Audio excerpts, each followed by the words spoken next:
Yo, what's up, guys? What up, everybody? Hi. Wow. Jeez. Before I even got here, it's just like all everyone just like having conversation. That's great to see, guys. What's up?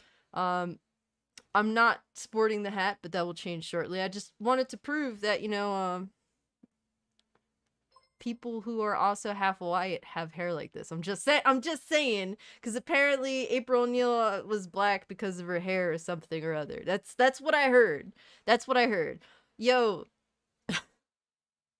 oh man, Slade 4K, aka Anarchy 4K, aka the homie. Thank you so much for the $2, man. I appreciate that. Too kind as always. As always, everyone here's too kind.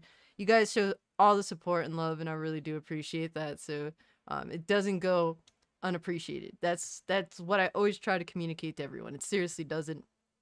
Thank you guys, everyone who's pulling up to hang out with me. Of all the clowns that you can hang out with, there's plenty of them. There's plenty of clowns all over Twitter, all over YouTube, all over everywhere, but you choose to hang out with this clown. I don't sport the red nose. It's not my style. So but hey, real quick, let's see who's coming through. Neozoic. Tonight's main event is Cult Classic Cage's stream rumble match. Starting with entry number 1, Rocky the Black Dragon. Yes. Rocky, what's good with you as well? Good to see you. He's always prepared and he's not holding back. I can appreciate the sentiment. Zeno, what's good with you? Zeno the producer. How's it going, bro? Hope all is well. Everyone's just saying hi to everyone else. It's almost like, the family comes through to hang out every time we go live, and that's beautiful. I know that you guys are now like, checking out each other's content. Oh, Zeno, thank you so much, man, for the $2. Really appreciate it, bro. Too kind of you as always. Thank you so much, man. And let's see, we got, oh my god, Slade 4K feels like shit today. It's gonna take time for me to get used to calling you Slade 4K, I'm just saying. But I do like the change. It's I like it. It at least rolls off the tongue pretty well. Can't argue with that, right?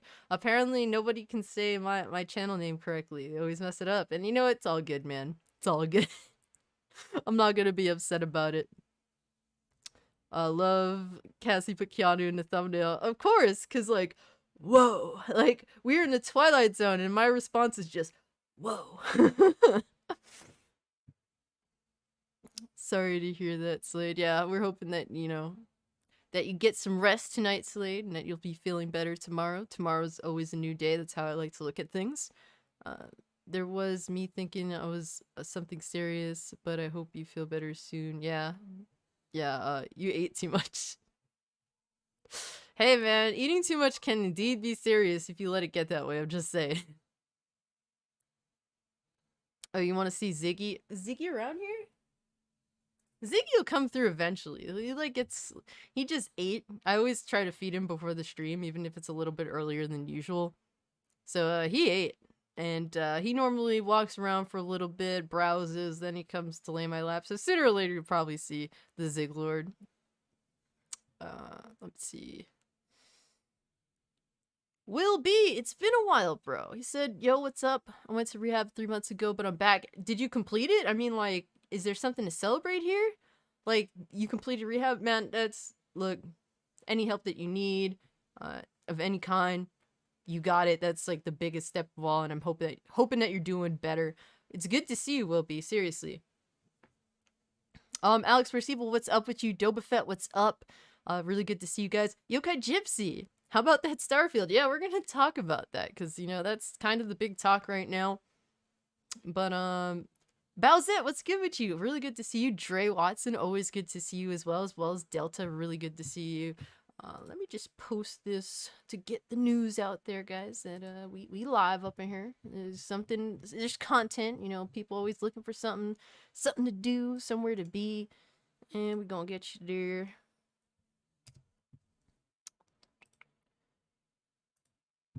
All right. We good. All right. We good to go. Drake Williams, what's up? What's good with you guys? I hope all is well. Hope you're what is it? Hump day? It's Wednesday, right? So I hope that the rest of the week is, smooth sailing, down the mountain for everybody. Hustle and motivate. What's up, buddy? Hope you're doing well. Always good to see you. Got that 80s April O'Neil perm going. This is all natural. This is me having just gotten out of the shower. So it is what it is. This is what I had to deal with all my life. This is what I've been made fun of for all my life, for having like retarded curly hair that I just had terrible time figuring out how to control. And it's like you just grow to embrace the fuckery is how I like to put it. VG Legends. He has a belly button. What's good with you, VG? Always good to see you. Damon's Ghost, good to see you as well. Hair looking good. My hair is a mess, okay? This is just me with my attempt at cutting my own hair and just letting it dry, and it's probably gonna look like a mess. So we have the hat, and we got the solid cast hat here, Shout out to the homie Blaze 4K, always looking out, always a cool dude, so always gotta support the Solid Cast and the homies over at Solid Cast, cause they good peoples. That's what it is. So that's how we gonna rock it today. I got the camo on because we going to war, man. Going to war. It is what it is, right? Derpnator, what's up, man? Drewy, yes. I do recall you had a Y instead of an IE. You changed your name, but that's fine. At least it's, you still have the basic idea. I always call you Drew, so hope you're doing well, Drew. Neozoic says, I would do all the entry numbers, but it's not enough to do 30. But if so, entry number 30, Cult Classic Cage. I love it. Only room for one clown in life. Yeah, it's like, I typically like to keep the numbers low. Oh shit, let's see. Is this what we're doing now? Okay, fair enough. I have spicy pork tortillas tonight. Hey, that sounds good. I could dig it. Puerto Ricans love pork, so I'm a little picky with pork. Particularly as little fat as possible, but hey. Oh, Derp Nature said curls are cute. I like it. Well, my curls are a mess, but I learned to live with it is what it is, and I'm a hat person, because, and it's like kind of like an icon of the channel. I mean, it's part of the logo, it's part of my personality, it's part of being a tomboy for me, at least with my particular style, so the hat kind of comes with doing YouTube, I guess. And I'm sorry if you hear barking, but dogs don't know how to act. They just don't. It is what it is, right? Yes, we going to war, man! No, I'm playing, but... Let's get things set up, because there's a lot to talk about. There is definitely no shortage of fuckery. And yeah, I'm not gonna lie, I was stirring the pot a little bit on Twitter, because, well, everyone stirs the pot on Twitter at this point, and I don't take Twitter seriously. Twitter is just the clown world. So hey, we're just gonna have fun with it, right? That's really how it is. Let me put on the headset. Grab the popcorn. Yes, indeed. Let me see. Where's Ziggy? I'm gonna close this door because doggos don't know how to act.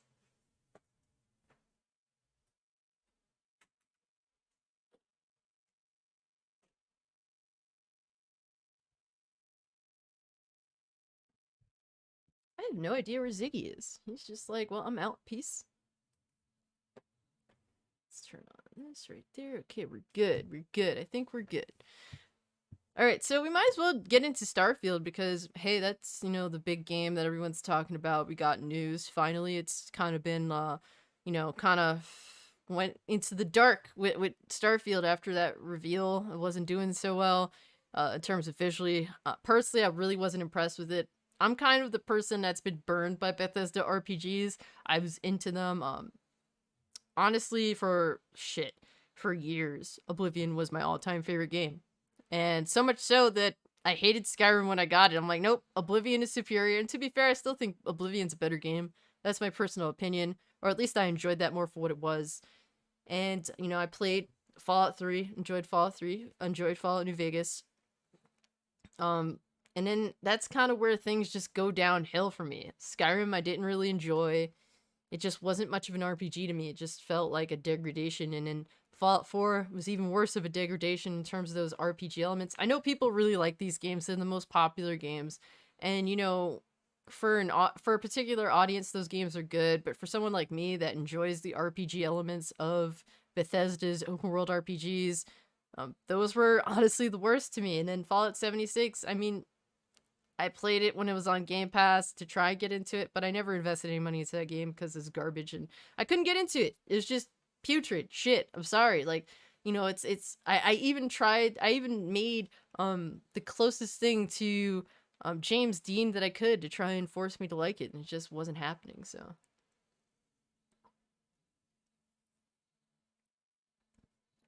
King Metro-chan, what's good with you, man? Good to see you. Yokai Gypsy said, I embrace my curly hair, even though the maintenance sucks, so I'd rather rock a fitted instead. Yes, you feel my pain, sir. We can totally relate on that part. Uh-oh, Zeno's grabbing the popcorn. Cassie, the question is, who would be the winner of the Cult Classic Cage's stream rumble? I don't know. Honestly, I think Rocky, because he's always ready to rumble, man. He's always ready to go. He's not gonna hold back. He always comes through swinging. And BG says he's excited for Starfield, not gonna lie. I mean, I don't blame you, you know? Bethesda always has, like, that way of building hyped for their open world RPGs, and I don't, you know, it's one of those things where I don't blame people for getting hyped for them. Bowser said every time you enter the app it honks. Yeah, pretty much. In regards to Twitter, that's what it should be. They should change the avatar from, like, you know, the bird to the actual clown, and when you click on the icon it honks. Maybe they delete it to make it 60 FPS. I mean, that would be ideal, right? I think that'd be worth the delay. Zeno, the producer, said, my best mate loves Oblivion. I could never get into it, though, so I must unsub again. Aw, man, Oblivion's one of those games where it's like, honestly, objectively speaking, the game has aged poorly in some ways. Some of those quest lines are genuinely atrocious. I'm not gonna sit here and say it's a perfect game. It's my favorite. And what makes me enjoy Oblivion so much more than Skyrim, for example, is particularly Oblivion was just had better atmosphere. Like, I would go to different areas and it genuinely felt different. You know, some places looked really bright and pretty, some places looked really dark and creepy, everything in between as well. So I think that they did a really good job of giving you different sorts of atmosphere and traversal, and just the way the game hits you when you literally start off as a bum in jail. I think what makes me appreciate Oblivion so much more than Skyrim is that in Skyrim, I don't like that you're the chosen one. It's like, okay, like we haven't seen this a billion times before. In Oblivion, you're just a piece of shit that's in jail, and it just so happens that, you know, the king of Cyrodiil has to go through your jail cell to make an escape. And with that being said, you get a second chance at life to do something better. I think that's absolutely amazing. It's super awesome. To me, way more interesting than you're the fucking chosen one narrative. But that's just me. I know people like that. And, you know, the whole power fantasy thing is cool. VG Legend said, Fallout 3 always be my fave. Haven't played New Vegas yet. Loved 4. Never played 76. Honestly speaking, you might have missed out on the best one. I enjoy Fallout 3. A lot of people shit on that game, but it's really not that bad. In comparison to 4? Fallout 4, hey, if you like it, love it, but Fallout 4 did me so dirty from just a optimization perspective that I could never love that game, you know, even with everything fixed. Totally, the poor optimization just destroyed any potential love I could possibly have for that game. But hey, if you like it, love it. And we're gonna pull up, because I actually have not seen this this trailer in regards to Starfield, so I'm interested to see what's going on here. What do we got? So I'm gonna watch it. Please bear with me. I'm sure everyone else has watched it. I'm always late to the party, but that's fine.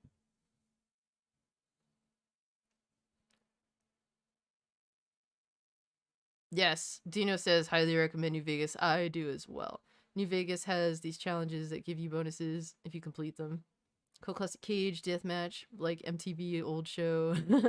But everyone has a claymation too. Yo, that would be so sick. That'd be so sick. All right, let's roll this clip. I'm interested to see what God Howard has to say, because he always has something to say. Never fucking fails with that guy. Okay, so you should be able to hear this.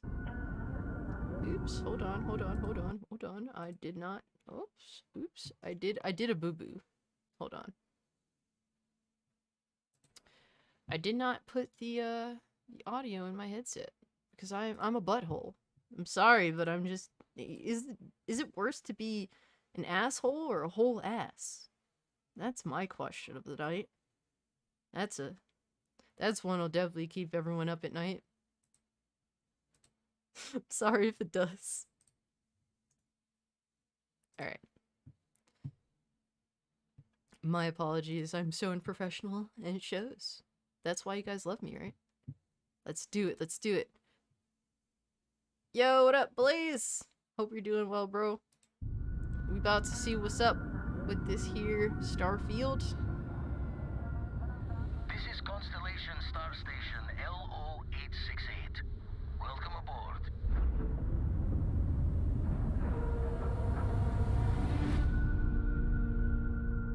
Classic Bethesda logo. Signs over another one of those big anomalies. Maybe you catch a smile and uncover the source of it all.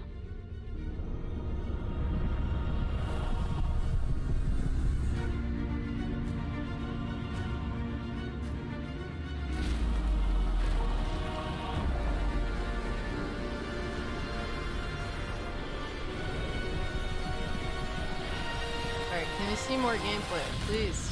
Please, just give me gameplay. No, we're not gonna do any of that. We're not.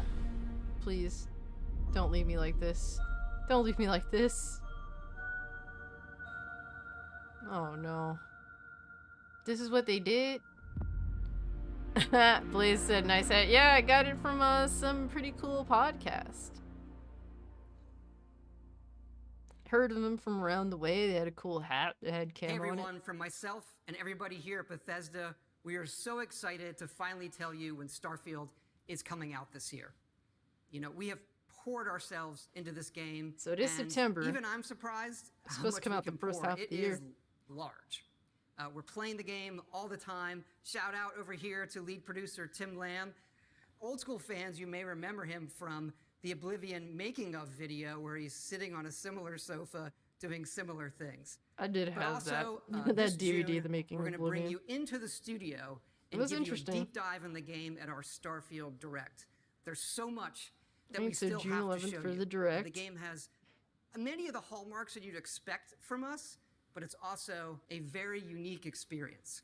And again, thank you all for all your excitement about the game. So you have to wait your 3 months support, for your a Direct. comments. We really do read it all. And look, we know I'm you've sure you waited read everything. a long time to play something new from us. Yeah, believe it or not, we're kind of the same.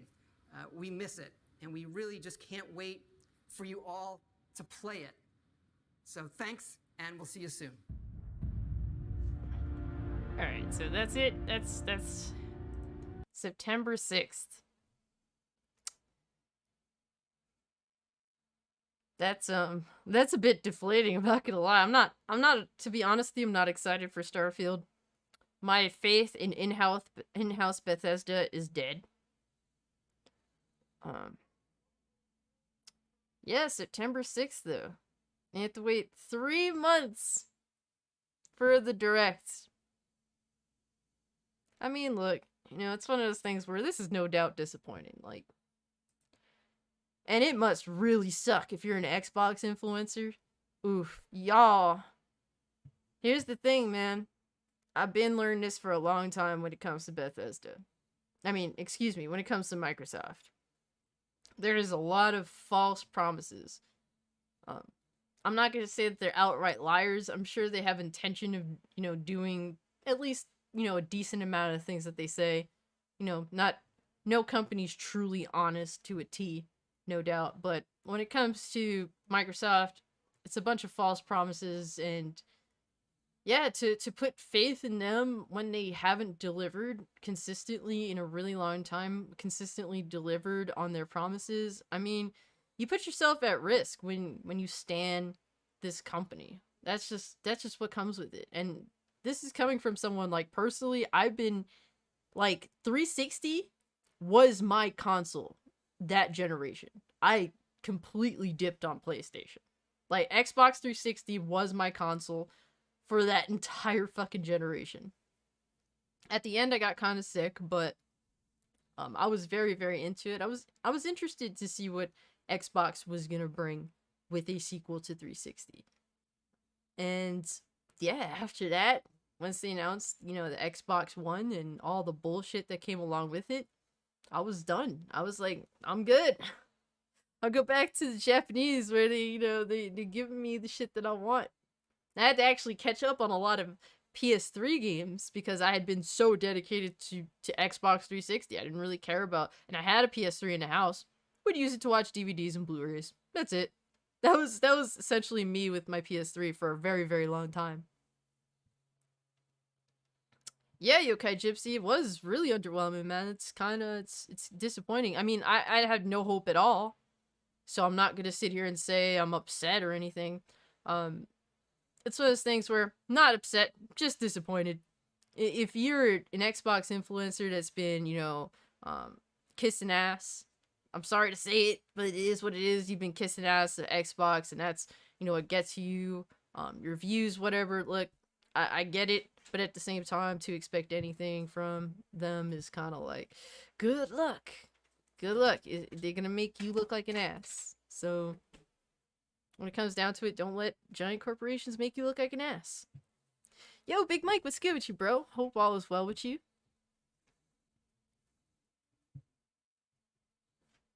Yo, the professional. What's good with you, man? Hope all is well.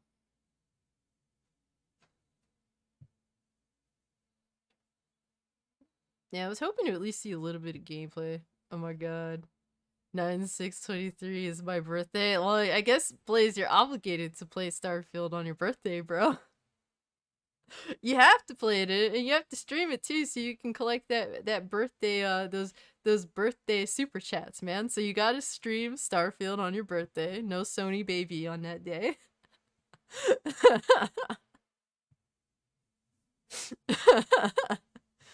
Oh shit. Michael Joe, it's good with you, man. Good to see you, bro. Hey, Sailor Mercury, what's good with you? Good to see you. Oh man, we got good peoples coming in. Good to see y'all. Air cuts for the win. Good to see you. Air hug for what is it? International Women's Day, the day that I don't celebrate because I just feel like all that shit is trivial. What does this do for me at the end of the day? But hey.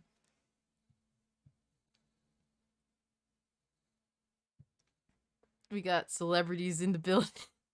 Yeah, Big Mike, you're a celeb, bro. I ain't shit here. But you guys are celebs, so thank y'all for, pulling up. Oh man, but Sailor Mercury says I like Game Pass, but Microsoft hasn't done much to prop it up with their own first-party content, mostly indie games and third-party. Yeah, that's one of those things where Game Pass kind of is what it is. I will say it's picking up this year, so that's an improvement. I have to give props for Microsoft. They're picking it up, given it's a bit of a slow pace. But hey, what can you do? Improvement is better than nothing at all. We could have a whole other year with no first party, right? So, gotta give them credit where credit's due. And, the games that they've released thus far have been pretty solid on Game Pass.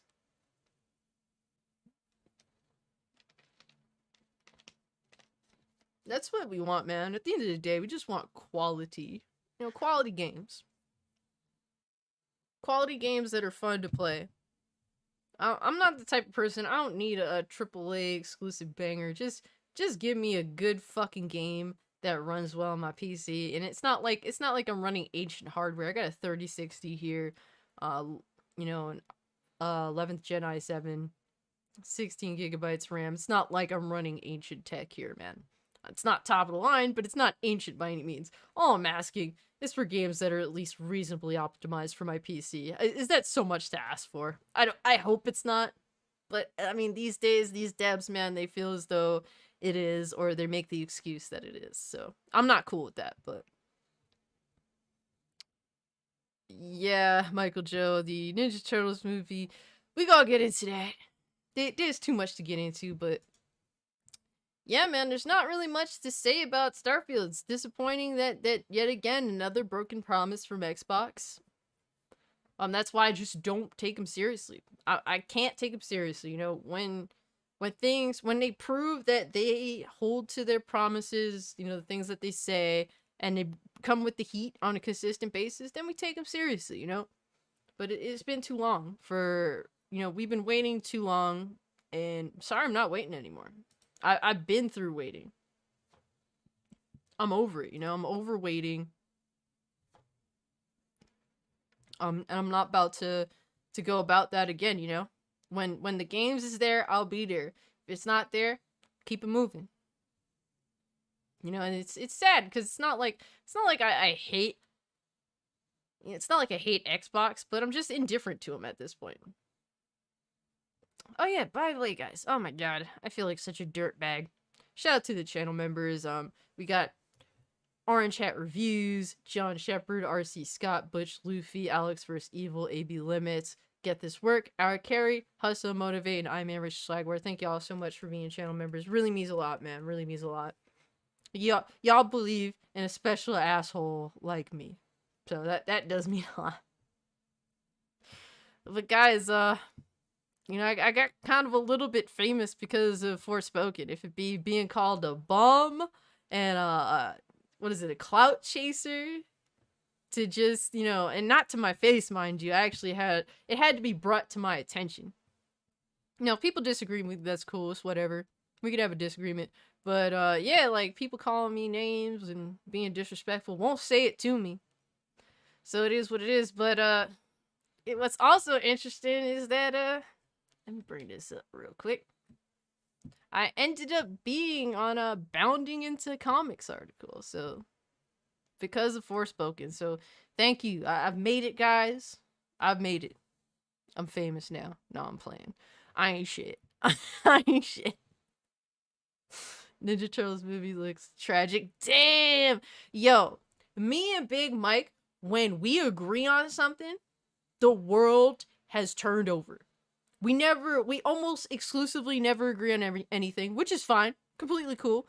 We all have our differences. I think that Big Mike is crazy sometimes, but hey, I'm sure he thinks I'm crazy too. It's fine. But when he's saying that shit looks tragic, and I'm like, that looks like a hot steaming pile of shit, chances are, it's pretty bad. But real quick, Bounding Into Comics wrote, Square Enix announces merger with Loomis Productions amid Forspoken flop. And a lot of people are trying to make this out to be that it isn't a big deal. Look, a studio just lost its independence after, you know, developing an engine that made only 2 video games. Now, how many games has Epic's engine produced? How many games has Unreal produced? And Luminous Engine has only produced 2 games, and both of them, well, one of them is shit so far. One of them launched shit and ended up being at least acceptable. But, you know, unfortunately, I bought the piece of shit edition of one of those games. That is, let's bring it up here. Look, Final Fantasy 15. You see it says Day 1 edition. I like to call that the piece of shit edition. Because if you bought this edition, you got fucked. I'm just saying. You got fucked by Square if you bought that edition. So, yeah, if you got fucked like me from buying Final Fantasy 15 Day 1 because the bitch looked good as fuck, yeah, you know, we can go do AA together.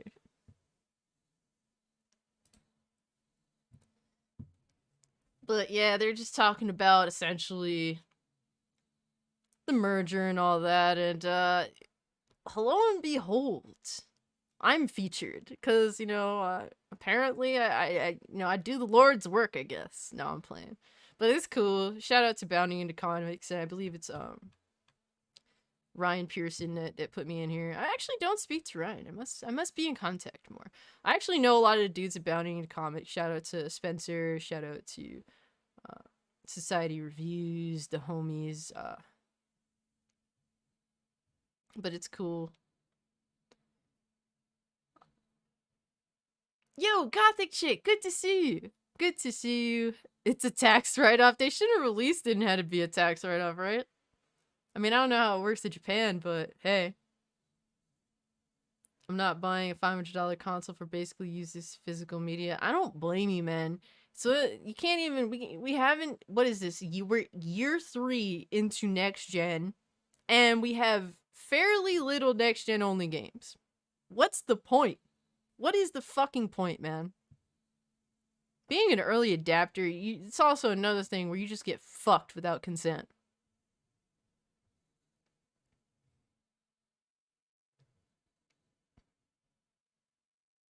Yo, what's good with you, Oz? I think they should pull the plug on Starfield. Damn, bro. Even though the game is no doubt going to make money. You may think that the game is a piece of shit. That's your opinion to have. You may think Starfield is a piece of shit. Don't get me wrong. My expectations are low. It's running on a worn the fuck out, beating a dead horse engine. So on that front, my hopes are very low for Starfield in terms of its merits on the front of optimization. But no matter what you think, no matter how bad you think this game is going to be, it is still going to sell millions of copies. It is no doubt still going to sell millions upon millions of copies. Fallout 4 launched a broken pile of shit, and that sold, 14 million copies? It's crazy. So, I mean, you may think that, they should, pull the plug, but that's literally pulling the plug on millions of dollars that they've invested and millions of dollars that they would inevitably make.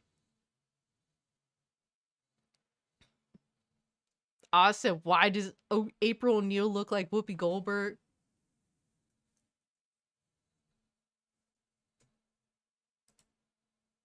Nah, you didn't, bro. Nah, you didn't, bro.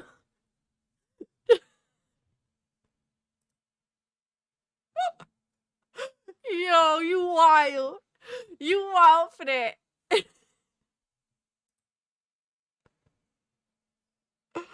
Oh my god. No. I can't unsee it now. No. Stop it. Stop it, man.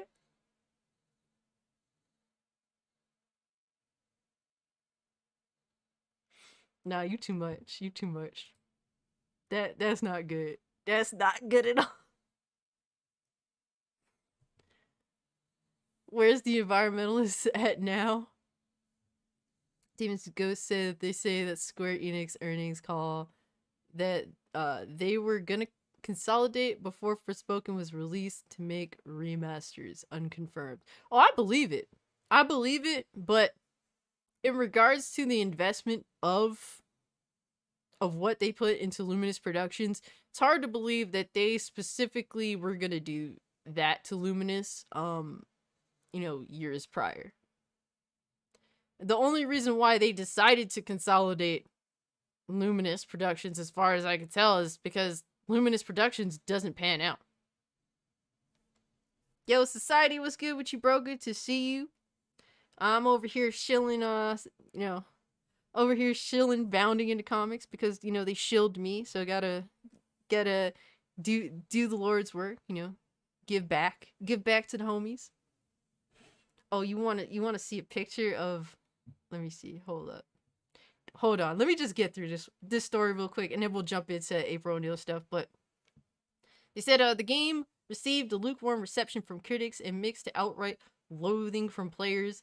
Common critiques included the aforementioned dialogue, a plotted story, unlikable protagonist. I don't mind the thing is, personally, I don't mind the protagonist. I actually like the actress. Honestly, the actress that plays Frey, should fire the person that puts her in the shit that she's in. Because the only thing I know her for is like Forspoken and like what was it, that Charlie's Angels reboot that was a hot steaming pile of shit. That was obviously going to be garbage well before they even handed her a script. Um whoever gets her into these projects, man, she needs to rethink who that person should be. I'm just saying.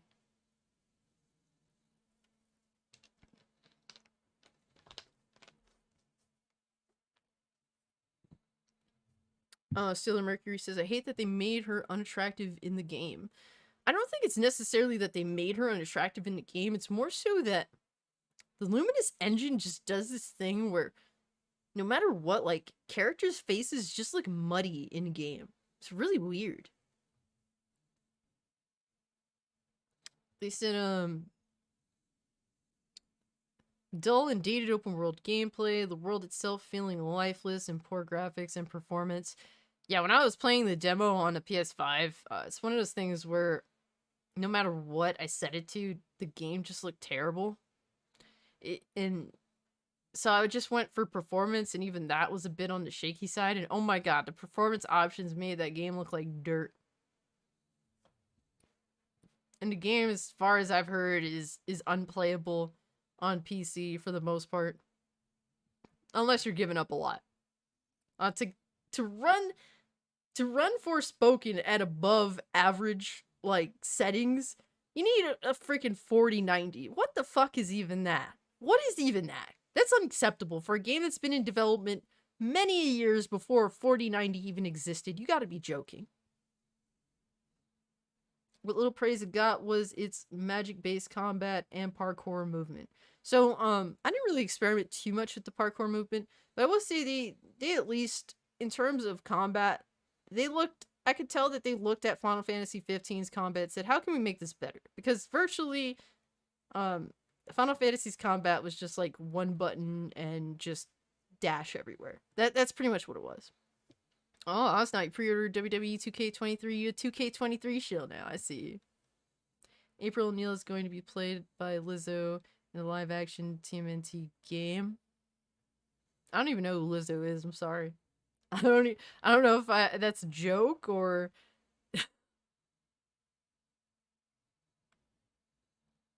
And they say YouTuber Cult Classic Cage discusses the news, stating that Lumos Productions were missing something that made them a true AAA development team, citing Final Fantasy XV's development hell despite somewhat favorable reviews. Yes, it is what it is with that. Calling Forspoken a bastardized way of meshing two cultures. Yeah.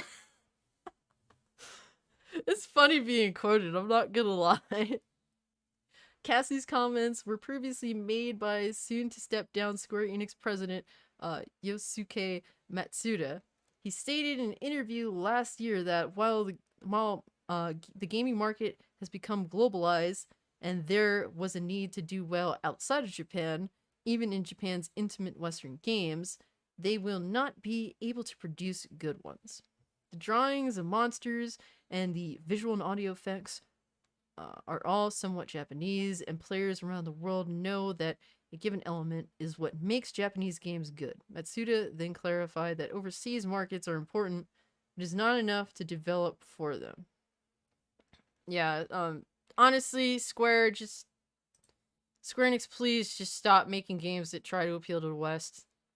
Just don't do it. And if you do something like that, make sure it's from a creator that is good at it.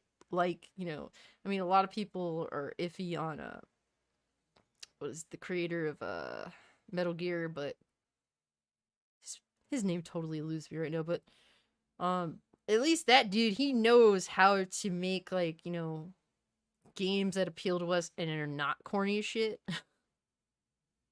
There you go, Kojima. Thank you so much, Sailor Mercury. Yeah, Hideo Kojima.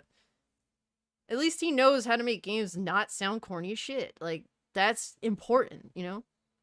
And RC Scott says, smash the like button. Please, if you can, I appreciate it. It means a lot to me. What we at? We at 19 likes. Let's get us up to 30, man. Let's aim, okay? We're gonna aim today. We're gonna aim for 30. I appreciate it if you do. It means a lot. Helps out the channel. Helps me grow. helps other people see the content. So I really appreciate that.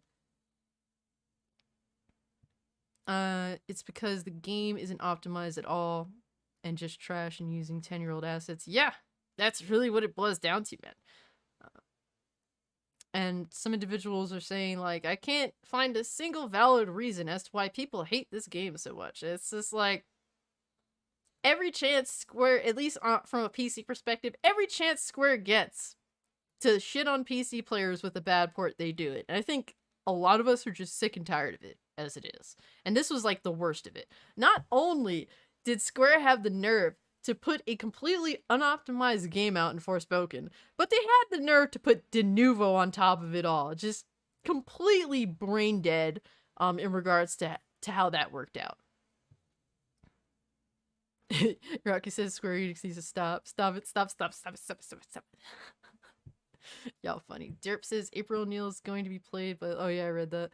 Just because the game isn't optimized. What's crazy about the April stuff is people keep lying about it, even though we can just Google it and they keep lying. Yeah, about that. This April O'Neil stuff has gotten really crazily out of hand, man. So, I don't know if Gothic chick, if you're here, maybe you want to squint your eyes just a little bit. And the irony is Whoopi Goldberg is also on this picture. I didn't do this on purpose, guys, I swear. I fucking swear I didn't do this on purpose. But this is the new April O'Neil, apparently.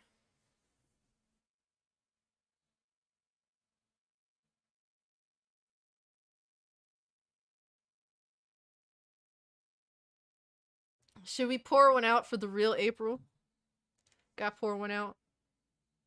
Pour one out.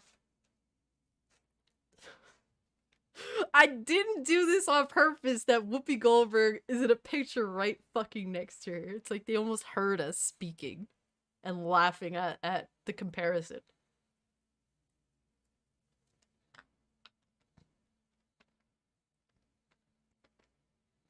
Yo.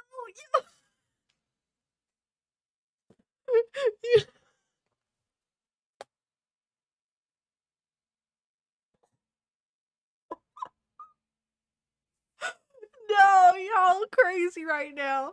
No. April obese.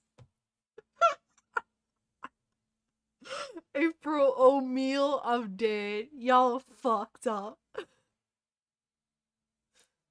How old is she supposed to be? Honestly, I'm not sure how old April O'Neil's supposed to be in this. But, if she flirts with Donatello, I'm calling the fucking police, okay? I'm straight up calling the police because Donnie does not sound like a Teenage Mutant Ninja Turtle.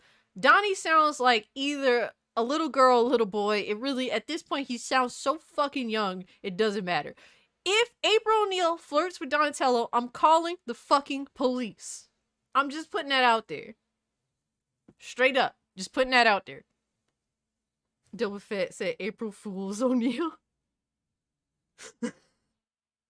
Like I said, yo, the chat is the real MVPs. I'm just the one that shows up. Y'all the ones that actually put in the work.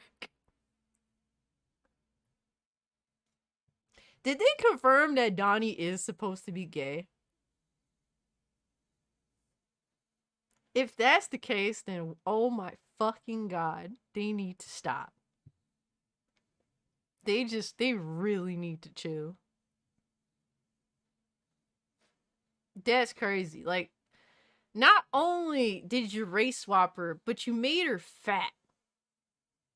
Like, it's just, like, what is it? Like, with the Into the Spider-Verse sequel and now this Teenage Mutant Ninja Turtles Mutant Mayhem, that apparently either when you race swap a character and turn them black, apparently they have to either be pregnant or obese. Like, am I seeing like some weird thing that these fucking weirdo white people are doing with black women? It just comes off like there's a bunch of self-hating white people behind this.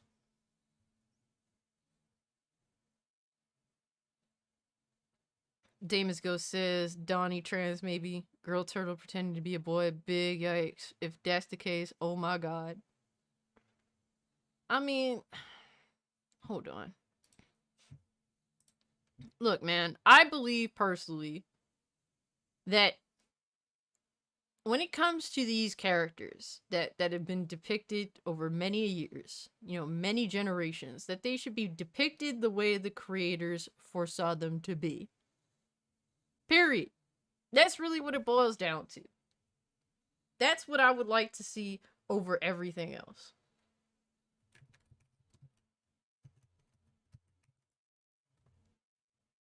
But, you know, if we had to, like, if you have to do this shit, when you don't have to, but I'm saying, like, if you do choose to race swap,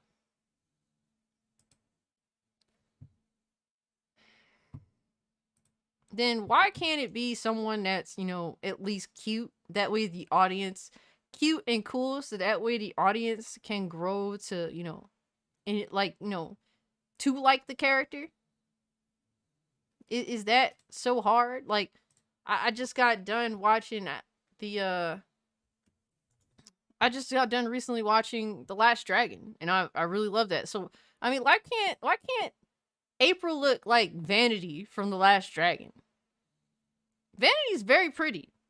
I think that if someone inspired by Vanity looked like April O'Neil, that, you know, with a good character arc, with a good character that's likable, people could grow to like that April O'Neil. But no, instead she has to look extremely obese, totally unlikable. It's almost like they do this specifically out of malice. They hate us. They hate us, the viewer, and they want to create a narrative so that when their piece of shit product inevitably does fail, that they have an out to blame someone else for their own shortcomings. That's really what it boils down to when I look at it, personally.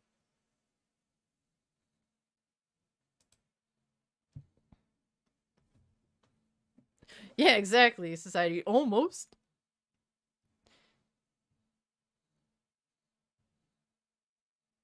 Can't because Vanity's pretty. Pretty much, yeah.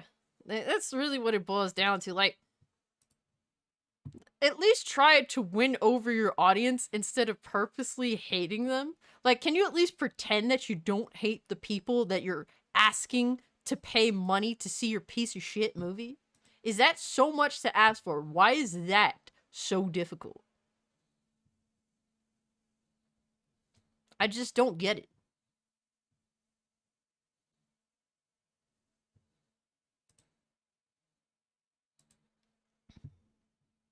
Dope Fett says, Vanity, even in her current condition, looks better than April O'Neil. Yeah. No doubt. Vanity's a beautiful woman, and from what I've seen of her recently, looks good for her age, for sure. They're jealous of us. I mean, they just hate us. That's the thing. They absolutely hate us. Yeah, well, I'll pull it up. This is apparently April O'Neil now.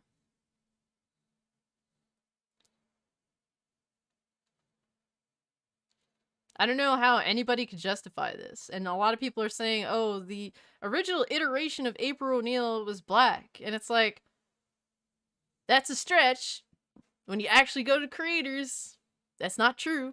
There was actually, and go look up the Ashton Lucas video on this. Like, she actually goes and looks it up.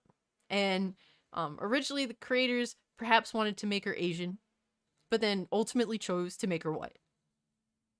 So that's what it is. But not only, I mean, but even that, if you can argue to your own personal, like, you know, what you personally want out of this, that, oh, April O'Neil, the original iteration of April O'Neil was that she's black. She wasn't fat. Why is this April O'Neil a fat slob? I'm tired of seeing this bullshit, yo. I'm tired of it. We as a culture, the greatest battle. Look, I'm be real with y'all. The greatest battle of our time, of our generation, is obesity. That's literally the sad reality of our situation. That is the greatest battle of our time. And trying to normalize the concept of obesity is okay. Look at it in our heroes. No, I'm sorry, I refuse to accept it. Obesity leads to some of the worst health issues that we face, as specifically in America as a country. And I'm not cool with it, man. I'm not cool with it. I want people to live better lives. I want people to see that they can change their life for the better. All it takes is a planned diet. You don't even have to work out. Although, to live a better life overall, it's good to work out. It's something I need to concentrate more on doing. The first thing was mostly to lose the weight that I had lost. I still need to lose, a good amount of weight. Right now, I'm just taking a break from that because I did like 6 to 7 months of very, very consistent dieting. I did not really break my diet. So I really stuck to that. And, I accomplished so much. So I've been taking a break from the dieting because it is not, it's not easy.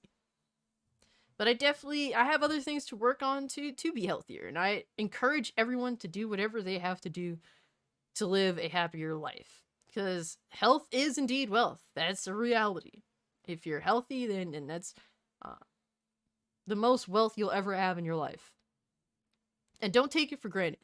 Seriously, guys, don't take it for granted. Don't take for granted every day you have on this world, because you never know, when the days will be your last. And why live your life in the worst state possible? Live your life to the fullest. Obviously, do what you want to do, but live the life that you have at your peak potential, or at least as close to peak potential that you feel is reasonable. I'm not going to sit here and preach to people, but man, I encourage people to make their lives better for you yourself, not for me. I don't care, like at the end of the day, it's all for you so that you're a happier person. I encourage you to make yourself the happiest person that you could be. Yeah, she's a CNN reporter. Oh, man. Oh, Will B says beautiful stuff, Cage. Honestly, man, it's one of those things where it's like, I don't know if I'm necessarily saying something beautiful, but I just want people to be happy. And when you feel good and you look better, you're happier. I've experienced that personally, Keep people sick and dependent on medication. It's the ultimate goal, man. Once you catch diabetes, once you get diabetes, you can't catch it, but poor choice of words. Once you get diabetes, once you get high blood pressure, once you get something along those lines, you're fucked. You're stuck to the system. It is what it is. It's the sad reality of it. Why does Hollywood hate redheads? That's a good question, Snake Doctor. It's pretty crazy. And look, I'm not the one to bitch about race swaps all the time. It's one of those things where it's tiresome, but it does only go in one direction. It's very, very rare when race swaps go against the typical grain of race swaps. It's more so something that used to happen like in the earlier days, which I think was wrong entirely as well. I think that characters should be depicted as creators intended. But yeah, it's kind of jarring when you actually look at this shit, and you see that it does really only go in one way.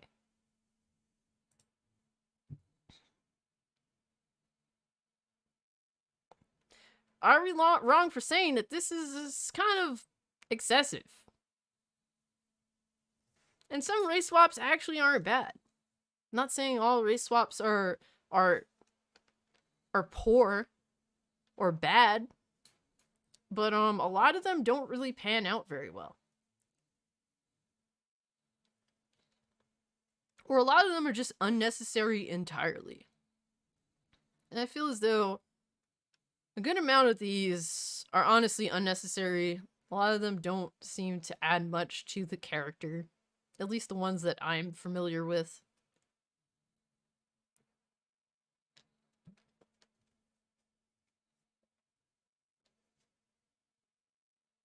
And it's just it's boring. This is everything, like, this is what entertainment has become. The discussion of race and gender all the time. It's not about the actual content that's presented. It's just a bunch of assholes in Hollywood that just want us to fight each other while they laugh their way to the fucking bank. It's really what it is. Am I wrong? If I'm wrong, tell me I'm wrong.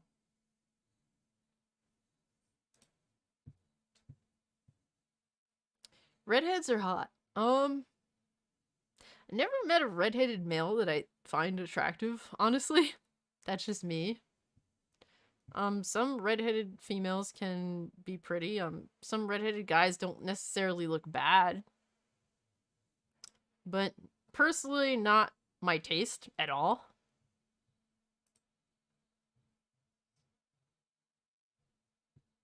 It's like, why can't we have, in the very least, an April that looks attractive? Why is being pretty deemed as evil? Why? Is this the future where we're just, everyone's gonna be fat, everyone's gonna look ugly because they're fat? And there's some beautiful people that are honestly overweight. I'm not trying to say that, but no doubt, when you're healthier, you look healthier, you look happier, you look better. A lot of people want to ignore that reality, but it's the truth. Being 60 pounds lighter makes me feel better about myself. It gives me more inspiration to be on the camera. I used to be extremely skittish of the camera. Don't look at my first videos. Fucking horrible. Hate them. I really do. I won't take them down. I don't take down any of my videos unless, you know, YouTube was to happen to force me to, but I don't take down any of my videos. Some of my first videos, I looked at those videos and I posted them, don't get me wrong, because it was what it was. I was determined to do YouTube. But I looked at those videos, I'm like, this isn't me. This isn't the person. I don't recognize this person. So I did something about my health. Because I didn't recognize the person I saw. Completely different from how I was in high school, how I was in college. I mean, I was never like super duper skinny, but I was never like really fat either. And it just wasn't that's not, I don't recognize that. This, I recognize myself more. This is kind of how I looked in college. I'm trying to look like how I looked like when I was in high school, so we'll see. Because redheads are the fairest you can get with albinism, excuse me. Why don't we make Luke Cage white and ginger now? Oh my god. And it's like, I don't want that either, you know? I really don't. I ultra love, Rocky says, I ultra love redheads. Hey, that's what's up. Everyone has preference, that's cool. Did you see the video from Eric July where he debunked the whole myth of April was originally going to be black? So we're going to talk about Eric July. Because unfortunately this whole discussion devolved into Eric July. Oh my god, hold on. I'm just...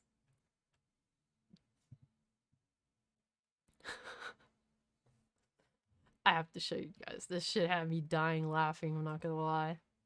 So they said, Blade actor was reportedly almost cast as Joel in HBO's The Last of Us. And it's like, to me at this point, Joel was already race swapped anyway, so if they just would have went with Mahershala Ali, whatever his name is, Mahershala Ali, yes, then it's like, whatever. The character's already been race swapped, so it doesn't really make much of a difference. And honestly, with how poor Joel's, what's his name's acting, Pedro Pascal's acting is as Joel, super fucking mundane, dead inside acting. Maybe you should have casted Mahershala Ali, because he's a good actor. And it's funny that they call him Blade actor, because he's never portrayed Blade before. He's going to, but he hasn't yet. So Please reserve that for the only individual that actually did portray Blade, Wesley Snipes. Okay. But this had me dying. I'm not gonna lie.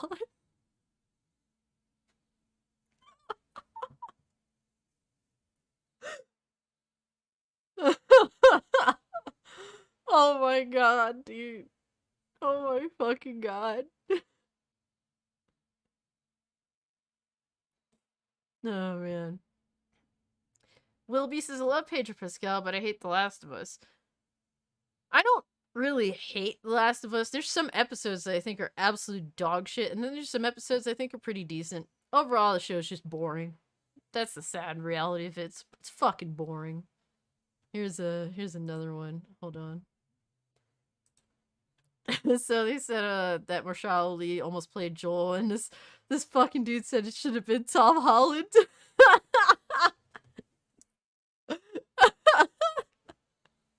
Why not? He plays everything else, right? Yeah, I thought that was funny. I had to. I couldn't help myself, guys. Sorry. Wesley Snipes' Blade was perfection. Yes. I still like to watch Blade 2. It's been a while since I watched Blade 2. I watched the OG Blade like a year ago. Solid movie, man. The way to introduce Blade, still sick, bro. Like, no, like, Wesley Snipes just has this amazing presence, you know? Gotta respect the game. Absolutely freaking awesome. But, let's see. So, unfortunately, the situation with bad actors blatantly lying about April O'Neil. Apparently, you know, the homie Youngrippa59, aka Eric D. July, is always out there calling people full of shit when they're full of shit. And it devolved into Angry Joe and Youngrippa59 getting into kind of a dispute on Twitter. And it's kind of interesting. We can bring up just the basics. We're gonna actually watch Youngrippa59's video.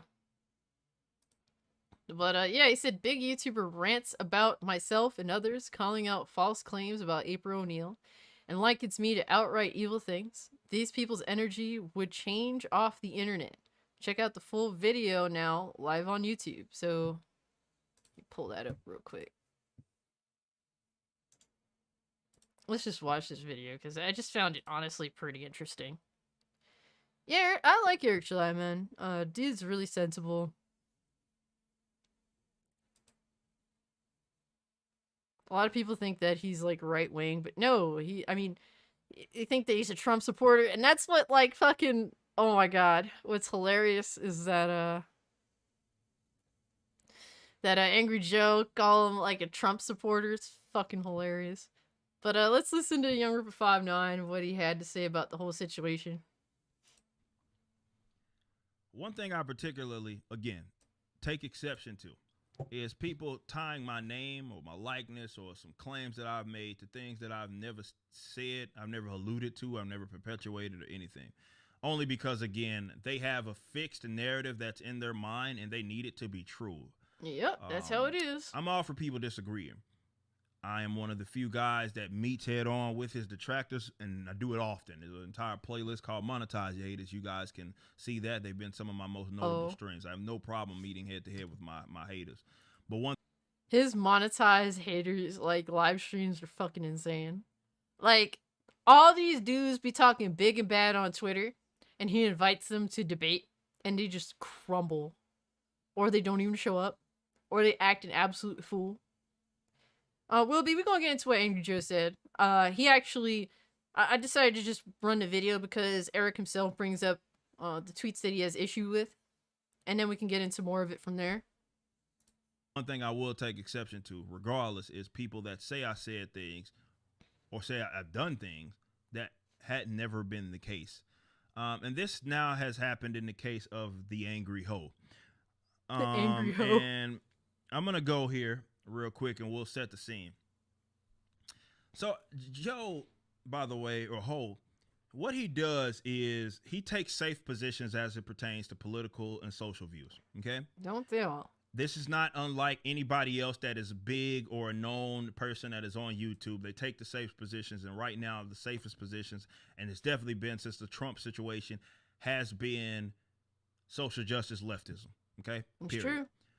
So not to say that these guys are often political or social experts or guys that even speak about it regularly. Angry Ho does not speak about it Calls him regularly. Angry He has Ho. no idea what the hell he's talking about very often when it comes to politics. And this is the same sucker who also advocated that the government actually be involved as it pertains to more in the gaming industry. This guy is an authoritarian social justice leftist, and he perpetuates these sort of social views that are often very safe for him to take. But in this post right here, which he used my likeness, that's the problem that I have. In fact, I think it's the first damn thing it is that he shares. And he says, racist. April O'Neil is white, not black. I'm tired of being replaced. This is BS. Whoa, whoa, whoa. It's a quote. It's a caricature. It's a over-exaggeration of what's being claimed. And then he also says the not racist weirdos. I don't care that she's black, but why isn't she this 12-year-old hot and sexy instead of ugly and fat? Can't wank. Okay, so he's either liking me to being a racist or liking me to be a pedophile. That's okay true. And he does that by That's really what it boils down to. He is either calling him one or the other without actually using the terms. That's how it does come off, at least to me. Would you guys agree? Eric July is very much base. You have to learn to debate. Debate, bro, is a skill, no doubt. You know, it's one of those things where you can say all the shit that you want. You know, when you're not in front of the person or actually being challenged, but you know, if you can't take the heat, then are your beliefs really meaningful or actually hold merit? showing me actually right here saying something about this whole situation. That makes him a punk bitch. And like I said, that's not anything that I'm going to play around with. Okay, liking me to pedophilia, liking me to even being racist, considering that I am a black. So it's one of the two or both, right? One of the two or both. I'm either racist. I agree. And when it came, like, honestly, a lot of people were trying to do the same shit to me in regards to basically trying to clump me in with somebody that has, like, whether you believe it or not, if they're racist or not, I don't give a fuck. But the people that were trying to put me in the ball with this other individual, they think that individual was racist. Whether that's true or not, like I said, doesn't matter or pertain to me. Keep it moving. But the fact that you're trying to put me in this mold with this individual, you're clearly trying to signal off that, oh, she's racist. And I'm not fucking gonna have that shit. I refuse to accept that as someone that I'm not fucking racist. I don't deal with that bullshit. I'm not gonna deal with it. I'm not gonna fucking tolerate it. So I don't blame him for coming out strong against this shit. He's being accused of potentially two fucking heinous ass things. As he's showing the example, I'm the not racist weirdo that apparently is liking to this. That's two shits that I don't play around with, okay? And yeah, I'm coming to see you, Joe, in the event that I don't know how much we are in the same state. And this is where Angry Joe kind of just takes Eric July's, like, statement. Eric July is confrontational. He would definitely confront an individual when they say some crazy shit like this. And he's saying, I would totally confront Angry Joe about this situation. In the event that we are at a convention, I am coming to see you for this fucking statement, because that's not anything that I'm playing around at all with, liking me to something like that. And keep in mind that all of this stems from what? Only thing that I posted was I told y'all this whole shebang was dead on arrival. But more importantly, I debunked a myth that has popped up pertaining to the Ninja Turtles and pertaining to April O'Neil, and I have addressed the myth, let's say that, with objective, verifiable evidence. It is the whole April originally was created to be black is a false statement. It is a false statement. It is something that has been perpetuated in the recent years, for 20 years, really, for the The conception of the Ninja Turtles when they first were published. That was not even a conversation in the 2000s. All of a sudden it became one, and now here we are. Go look at those previous videos. I did 2 of them. One where I go through for sure all of the receipts that there are. I go through the myths. I go through some of these supposed misquotes and all of that. I go through. Yeah, Sailor Mercury is true. It's one of those things where it's like being marked as racist or kid diddler, whatever. Those, whether they are true or not, could potentially be totally catastrophic to your livelihood, your life. If enough people come out and say with complete falsity, complete bullshit, if enough people say it, then enough people may end up believing that it's true, and that's completely detrimental to someone's life, their livelihood, or whatever plans that they have in regards to what they're doing. And that's why these individuals, they should be fucking challenged. Neozoic asks, did you see the comment about Channel Awesome? I don't believe I have. That's I'd like to bring it up. What got these cats mad is me simply debunking a myth. That's it. And of course it came up. Why? Because there was a new movie trailer that was announced and the myth resurfaced, and I just simply said, hey, here it is. She's being depicted as this, but the primary point of that video, and you can watch it yourself, is me simply addressing the myth. And if that is going to get me not liking to fucking pedophile. Yo, a lot of people hate truths, man. A lot of people hate it. A lot of people rather be whispered sweet nothings to. They'd rather be like, look at Xbox fanboys. How many times they've been lied to by Microsoft. They still keep coming for the sweet whispers of lies in their ear. Like I say, you gotta fucking come. You gotta see me. Angry Ho, excuse me. He has to see me based on that, because that's not anything that I'm playing around with. Don't blame me. Straight up. I take that very, very serious. Both of those, either of those, especially someone who, I'm a black man. Obviously, there's no problem here. I'm married to a black woman. There's no issue. So the racist claim obviously can't be thrown out there pertaining to black racism. It can't at all.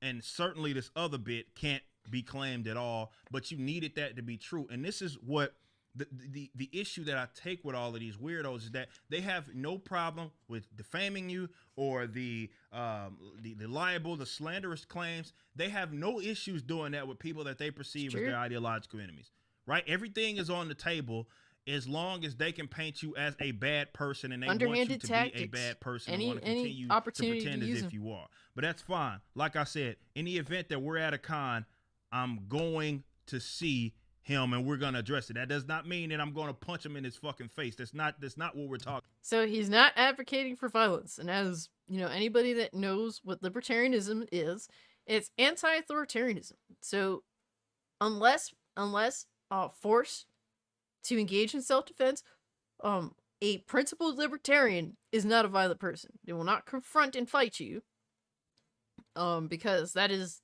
against a libertarian's principles. On the basis of libertarianism. Just saying. Just putting that out there. So he's specifically saying, yeah, I'm not making a threat of violence, but this will be addressed verbally. So clearly that's what he's saying here. Talking about. I am saying that I'm not one of those, I shy away from the confrontation, right? I go to Anime Matsuri or something, and I know that someone that has been saying these very foul and evil things about myself is there, and I'm going to pretend like they're not there. No. I'm going straight to your booth. And we're going to hash this out, and we're going to actually discuss this in person to see kind of where you're coming from. And best believe out of that conversation will come out a resolution. Guaranteed. I ain't mad at him. Ain't mad at him for it at all. So that's what Eric is saying. And let's bring up tweets. Because basically Angry Joe did indeed confront Youngrippa59.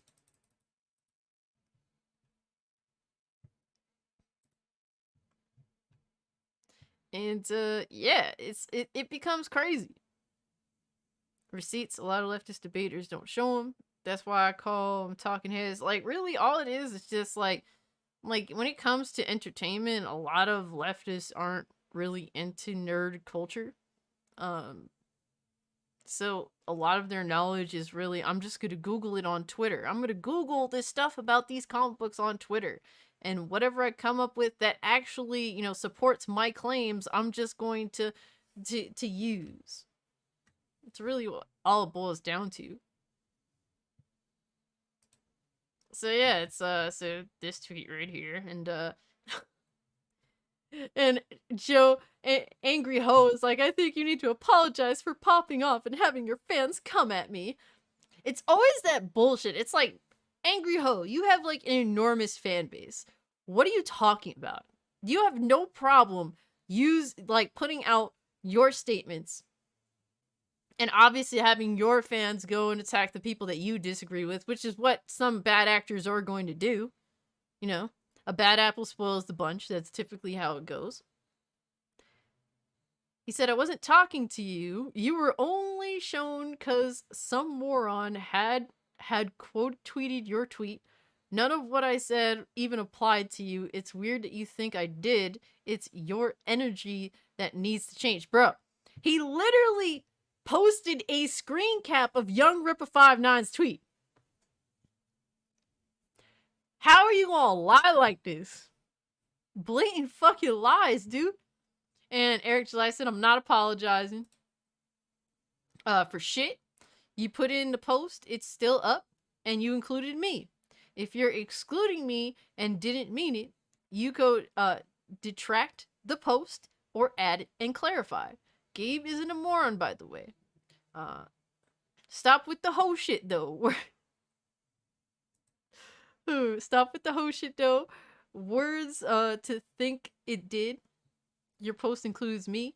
If that's a mistake, say that, but don't act like it's some irrational position. That's always what they want to act like. Like, oh, when people come at them, it's completely irrational. Like, really? Fuck out of here. And then it just devolves into more bullshit. Hold on, I feel like... Did Angry Joe delete his tweets? I was ready to say. By the way, I didn't know who Gabe is, your friend. In my opinion, his tweets was moronic. He said April O'Neil's white dummies, despite the character being black in the comics and cartoon before. Bro, no one gives a shit. You do, but if you don't give a shit, why are you here? Why are you here? Like, that's crazy. It's like, do the fucking research, man, or just stop with the whole I do care, but when it comes and I'm gonna put out these posts and fight back against these people I don't like, but then when it comes down to being confronted, like, just tell the opposition to stop caring so much. Like, huh? What is this shit? See, not taught how to act in public. Actions have consequences. Yo, pretty much, man. But it gets pretty fucking crazy. There is a follow-up video to Eric July. I don't know. Do you guys want to see that? Because he does do a follow-up video to this confrontation. Yo, John, what's good with you, man? Hey, Bobby Hawk, what's up, man? What's good with y'all? Good to see you. A lot of these people just want to hide. They feel as though I don't have to show up in public. I don't have to show my face in public. I can act like an asshole online. You should look up the video Razorfist did when Angry Ho went after him. It's so awesome. I mean, I'm sure it's awesome, but at the same time, like, Razorfist does enough cursing to get his own videos taken off of YouTube. And I do my own cursing too, so I definitely will look it up on my free time, though. I was actually watching Razorfist's video on the whole Ninja Turtle situation. That shit was crazy. That was very, very crazy. But do you guys want to watch the follow-up video that Youngrippa59 put out? Let me know and I'll pull it up. If you want to move on, we're free to move on. But yeah, Eric July says, it says more about yourself in that you would claim, liken some to be racist or a pedo, if you don't, as you admitted, even know the person. You also well behind your own ass of origin and having already addressed it. You gave enough of a shit, certainly. It's like, bro, the shit writes itself, man. Let me see. There's some shit that Youngrippa59 did put up.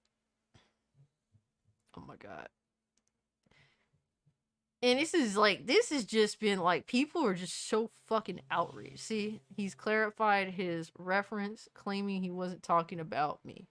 Yeah, I have a hard time believing it, but hey. Oh yeah, here we go. He says, hilarious, he includes me in screenshot, and then is acting like it's weird to think something applied to me. You're not getting an apology, and I didn't have anybody come at you. I'm the one that called you a hoe. And for the post, I'm speaking for myself. He said, aside from him just acting like he didn't include me in a screenshot, it's also especially stupid. You'll pull the cartoon card when you've likened people to pedos and racists over a cartoon. That's the whole shit. It is facts, man. It is facts. Let me pull up the vid. But what's good with you, I-Man? Hope you're doing well. Hope your stream went well. I-Man putting in all that work, bro. He's streaming. He streams fun games. Good shit. The Melodic Punk said, I stopped watching Joe a long time ago for a reason. Yeah. Once he did this thing where he'd constantly like fucking shit on his audience. And that was like 10 plus years ago, you know? So I just stopped watching him shit. Yeah, like 10 years ago. He just comes off like a fucking prick. And it's like, look, I mean, you're super famous. I get that you have like, you're gonna have bad actors that constantly go after you. That's literally what it boils down to. You're gonna have those, but it doesn't give you the right to shit on your entire audience. Just do you and keep it moving.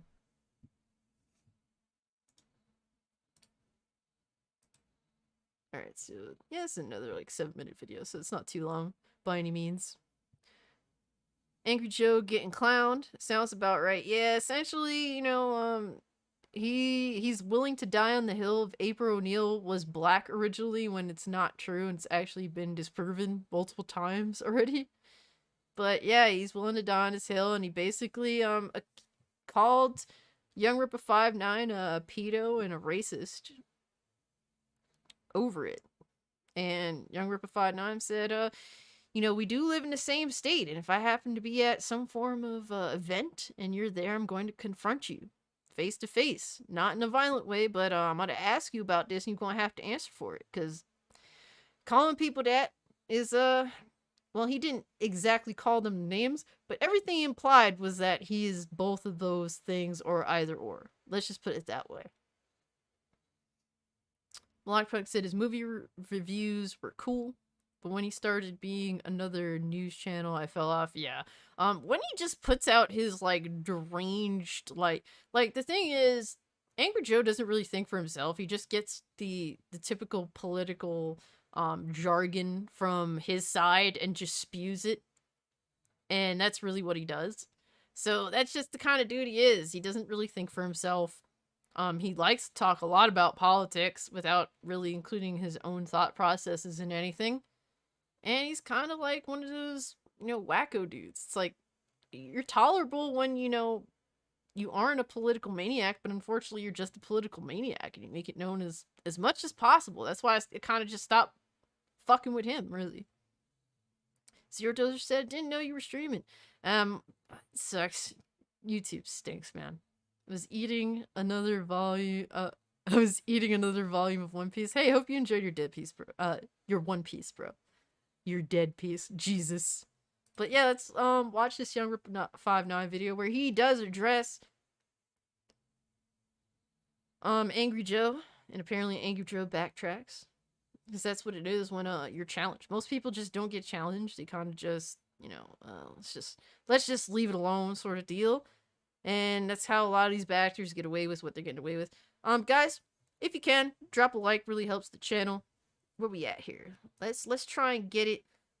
Alright, let's try and get 40 likes. That's the goal. Let's hit the 40 mark. If you can, I appreciate you. It means a lot. Appreciate y'all for coming through. But let's get into this video and see what Youngrippa59 has to say now, given the update of the situation. What is good, everybody? We're fresh off of work. I figured I'd go ahead and do this video because, well, this did indeed it happen. Following up on a previous video that I just did talking about Angry Joe and him likening myself to either pedophilia as well as a racist. And we discussed that. We went through the tweets, all that. Go watch that for context if you need the full entire context. But that's the long story short. Of course, I'll take exception to that. And yes, Don't blame him. We're gonna have to discuss that certainly in person, facing the accuser. We ain't nobody talking about no fighting or anything like that. But I'm a confrontational person in that sense. I don't like to shy away from that. I like to discuss these things. I certainly, when it comes to egregious terms, in person, get a resolution, walk away from it. With that being said, he has now clarified. You can call it backtracking or whatever you want to discuss it. That he was not talking about me. He says, and this really comes from the fact that he got ratioed in a previous video, apparently, and he's thinking that had something to do with me, like I sent people there. In fact, he claims right here in a tweet that I'm having my fans go at him. That never happened. I didn't have anybody go at you. I'm the one that called you the hoe. Like that's point blank, period. But as far as you getting ratioed, you're the bigger YouTuber, aren't you? I'm not sure how little old me could do that, which is hilarious. You got these people saying that, hey, he's clout chasing pertaining to me just because he swung first and I responded. As if I didn't, I don't know, start a multi-million-dollar business, as if I don't have hundreds of thousands of subscribers or followers across multiple social media accounts, as if I'm not a billboard. These individuals just never know how to deal with Youngrippa59 because it's like, They can't call him a coon. He clearly does think for himself. It's not like he's like, a quote unquote deranged Trump supporter. No, like he has his own thought processes. He's very well articulate. He explains himself really well. He's really great at debunking these fucking losers, mostly on Twitter, on YouTube, that spew blatant lies all the time. And he's a dark-skinned black person because unfortunately, like, if you're light-skinned, like, people attack you for that. They don't want to take your experiences into account one way or another. And he's married to a black woman, apparently if you're married to a white woman, that's another way to discredit a black man that thinks for himself. That's what I hear. So, they really particularly hate Youngrippa59 because basically they can't really get to him like they can other individuals. Chart artists, I guess none of that actually happened. A prominent commentator, none of that actually happened. I guess I'm just chasing clout here, even though I'm the responding agency here. Nonetheless, he has said here that he was not discussing me. He says I wasn't talking to you. You were only shown because I'm more unquote tweeted. I want to address that real quick because this is why, you can say that it sounds more like a backtrack because what he's doing is saying, and this is the original post as we see right here. You can see it right here. It's the original post, okay? He's claiming that this right here, and we'll go ahead and pull it up, is he was just talking about Gabe. Now look at this post right here. None of that makes any sense, and it's not a misunderstanding. This is him being disingenuous. This is, okay, if anything, you poorly posted this, okay? This is the post right here. It doesn't make sense to even suggest or like act like it's out of pocket for someone to say that you're referring to me, considering that, well, you didn't just screen cap his part of the tweet, which you could have, his actual tweet. You could have done that, but you didn't. Instead, you chose to screen cap myself into it, which, again, considering that Gabe is echoing the sentiments that I made, that you're showing right here, to act like it's just he's just misunderstanding, is being obtuse. You're being completely dishonest here. Nonetheless, he's still a hoe for it. Gabe, as you know, is still a hoe for it, considering the business relationship that it is that we have. Black Middle Gamer, thank you so much for the $2, bro. Yeah, thoughts on Razorfist. Do you watch his channel? Yeah, I watch Razorfist's channel. When it comes to like his content, when it comes to his video game like thoughts, most of the time he's kind of missed with me. He's very like deep Sony hater, and I do have issues with Sony as well, but I don't like completely hate Sony, at least from a video game perspective. When it comes to like just him shitting on like clown ass motherfuckers on Twitter, love it. It's amazing. He really pulls no punches, and I appreciate that too. I really love when creators really just don't give a fuck. That's what makes me gravitate to them the most. So yeah, I don't agree with everything Razorfist says, but I think he's worth hearing out. He's cool. And unlike most people, he actually has a pair of balls, so that I could appreciate as well. He's a colorist of ISOM. You're calling my colorist, likening my colorist, as well as someone else that I've worked with, in Shane Davis here. Pedos, or likening to pedos, as well as other things such as racist, or call them racist. You're still a hoe for it. So make no mistake, that doesn't stop. The thing right now, as he is claiming, if we take his word for it, is that he was not including me.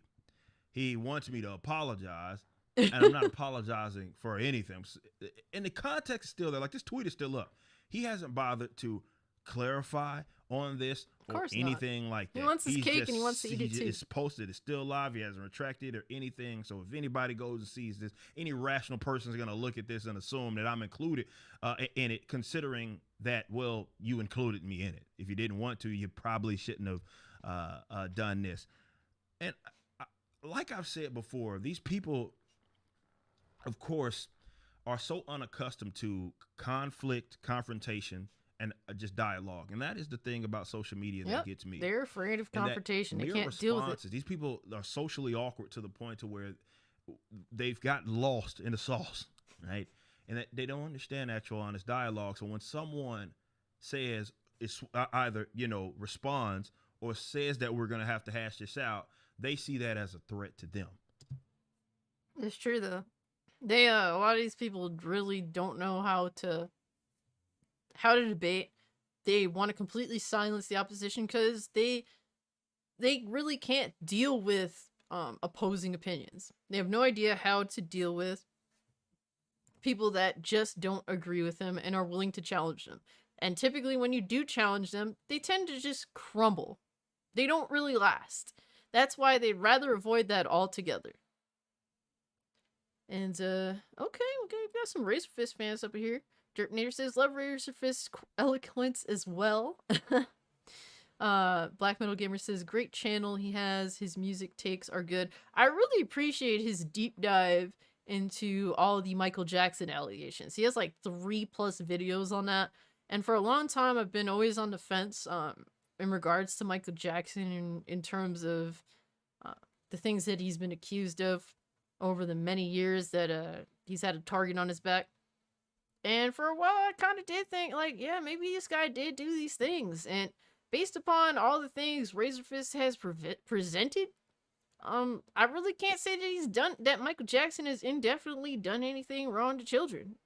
Who knows at the end of the day? But there is no proof that is presented as such. And I really just have to go with the evidence that's presented, and there is no evidence to say that he did any of that. And Razor Fist really deep dives into that, and I appreciate that, because now, like, I do have a better perspective on that. And I don't care, I'm fine with admitting I was wrong. I was definitely wrong. I did think maybe he's guilty as fuck. I mean, but as of what I've seen, I don't think he did anything. And there's no proof of it, so it is what it is. Yo, what's good, Revenant? Good to see you, man. Revenant's got a great channel, by the way, guys. I think a lot of individuals up in here would definitely love his content. Well-spoken individual, definitely takes a stance, and he holds to it. Very, very respectable individual. He says that Razor Fist is awesome. He has a way with words and good taste in music. Hey, that's what's up. Definitely. Balsit says, I've watched his MJ vids, not bad at all. Yeah, he really killed that shit. I want to be a troll and say, go Joe, go. MJ is innocent until proven guilty. Otherwise, let the man rest in peace. Completely agreed on Melodic Punk. I completely agree.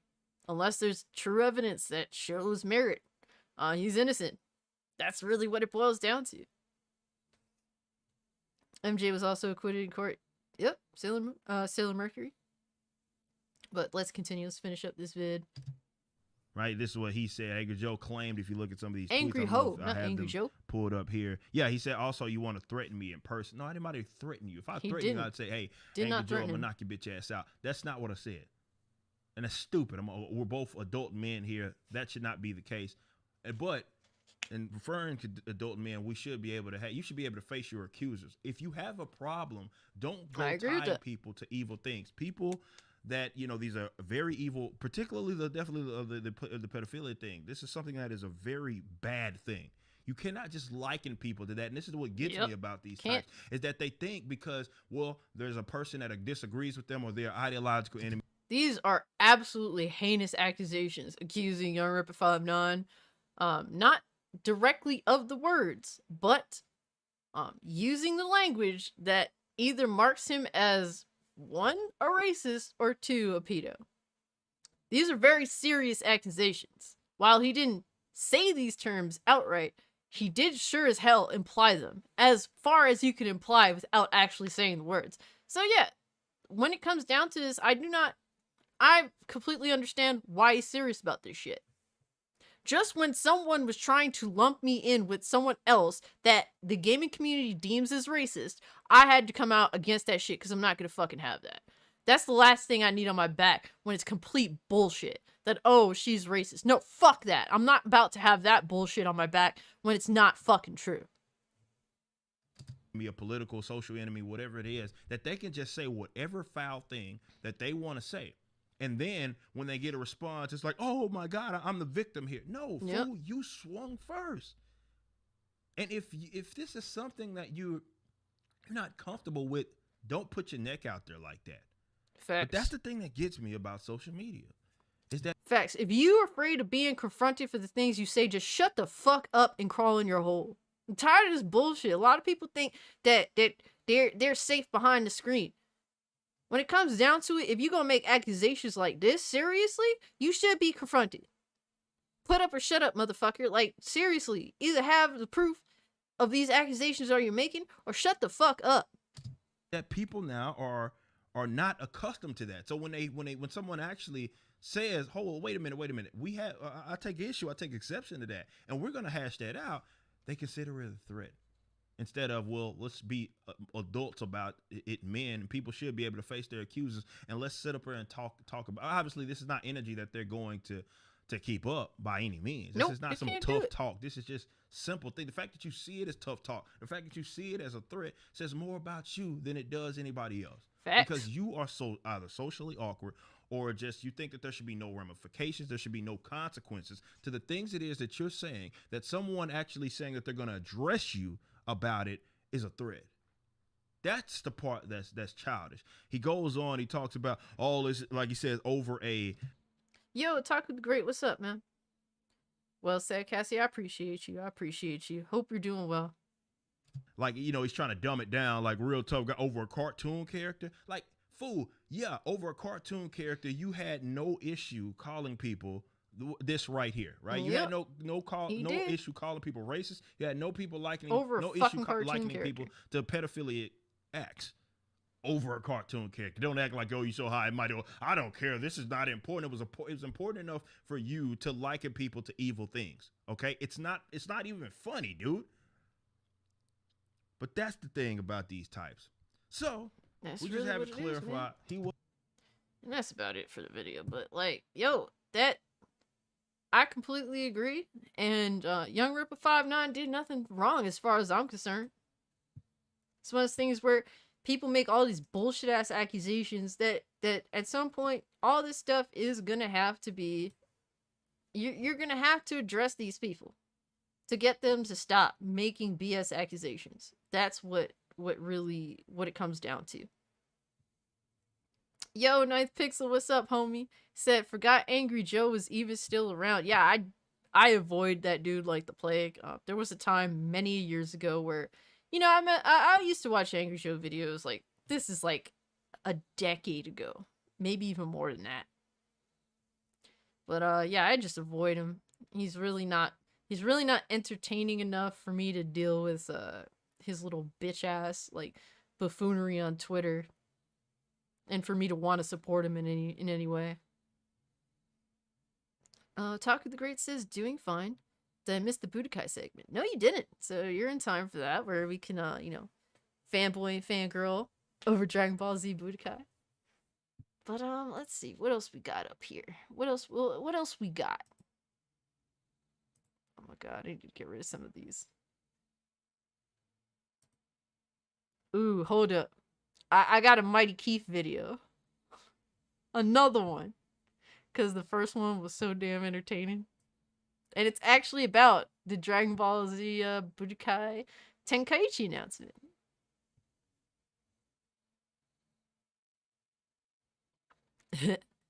There's only one angry gamer.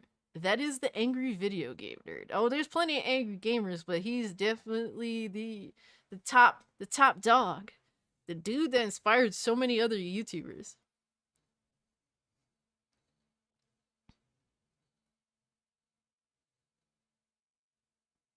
Got a vid of my reaction was trying so hard not to swear. Oh man, I give up on trying not to swear, man. Sticks, oof. I hope Chris Dex. I'm sorry, my vision's going. I hope I said that right. Chris Dex, oof. I'm lowering my expectations for Dragon Ball Z Budokai Tenkaichi 4. I think that's a fair assessment. I really do. I think that's you're playing it smarter than me. And we're gonna get into the discussion about, you know, the things to look forward to and probably the things to, you know, that we're gonna have to deal with, given, you know, this is 2023. This isn't what, you know, 2006. When was Budokai Tenkaichi released? Like a long time ago. But let's watch this Mighty Keith video because I thought it was great. I am Mighty Keith. Oh my god. Oh my god. Oh my god. Oh my god. Oh my god. Oh my god. Oh my god. Get out of the way. Everyone get the hell out of my way. Oh my god. Did you hear? What? Hear what? New DBZ Budokai Tenkaichi game. Yes, sir. Just got announced. Hell yeah. Nigga, what? Bro, are you serious? Are you kidding me right now? Dragon Ball Z Budokai Tenkaichi 4. I used to pray for times like this. Bro, The damn. I am geeking. When can I play? You can't. You're still a ghost. Oh yeah. Hold on. It's been more than 15 years, bro. More than 15 years. We're finally getting another Budokai Tenkaichi game. Oh man, I remember as a kid, right? I used to play as Hercule. Oh And my one of his God, supers was he'd Hercule. give a present to the enemy and it Goofy blew as up in his fuck. face. I was like, that's hilarious. Also, they gave him a jetpack so he could fly Yep, like everybody else. they did. That was attention to detail. Oh yeah? That's interesting. I played Super Saiyan 4 Gogeta. Like a normal person. I was needlessly aggressive. Can you imagine the characters we're gonna get? Yo, do you remember the Everything story has mode in those everything. games? Godlike. Now we get to play Dragon Ball Super through that. What if this goes into like the moral arc? You know what I'm saying? Something that ain't even been animated yet. I can't wait till we get the boys together and host a tournament. Yup. I can't wait to do tournament. crazy combos on Jesus. Trash Noobs Online and then put the highlights on TikTok. Yup. I Oh can't my wait to God, buy TikTok 1,500 for new Dragon Ball Z controllers, Budokai 'cause I'ma break them Tenkaichi. all doing beam clashes. Yup. Damn. We win, brethren. We win. Check it. Talk to me. Beast Gohan versus Goku Black. Stop All playing. right, see you later, Black Dirt Nader. Frieza Thanks for coming through. versus Have a good night. a singular Cyberman. It don't make any sense. None at all. But the game Zero allows sense. that to happen, and that's why it's goated. Bro, I can't wait to see what if scenario they're gonna have of it, right? Like, you know what I'm saying? What if we get Super Saiyan 5 Broly versus God? I thank God for this blessing, bro. I thank Jesus. God for this blessing. And most importantly, I thank God we didn't take an L like those Naruto fans. Yeah. Because Big yikes. holy shit. Damn, their lives That's an L. Talking about Naruto connections. Why don't they connect to some bitches? No.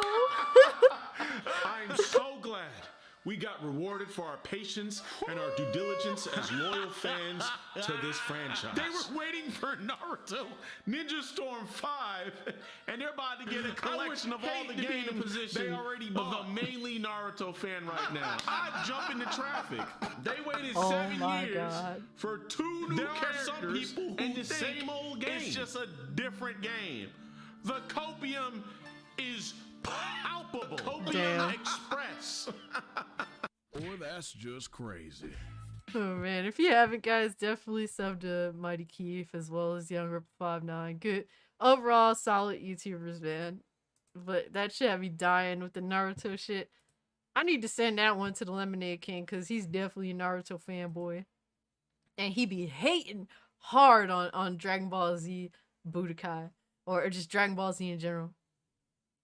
He's attacking his own self. Yup.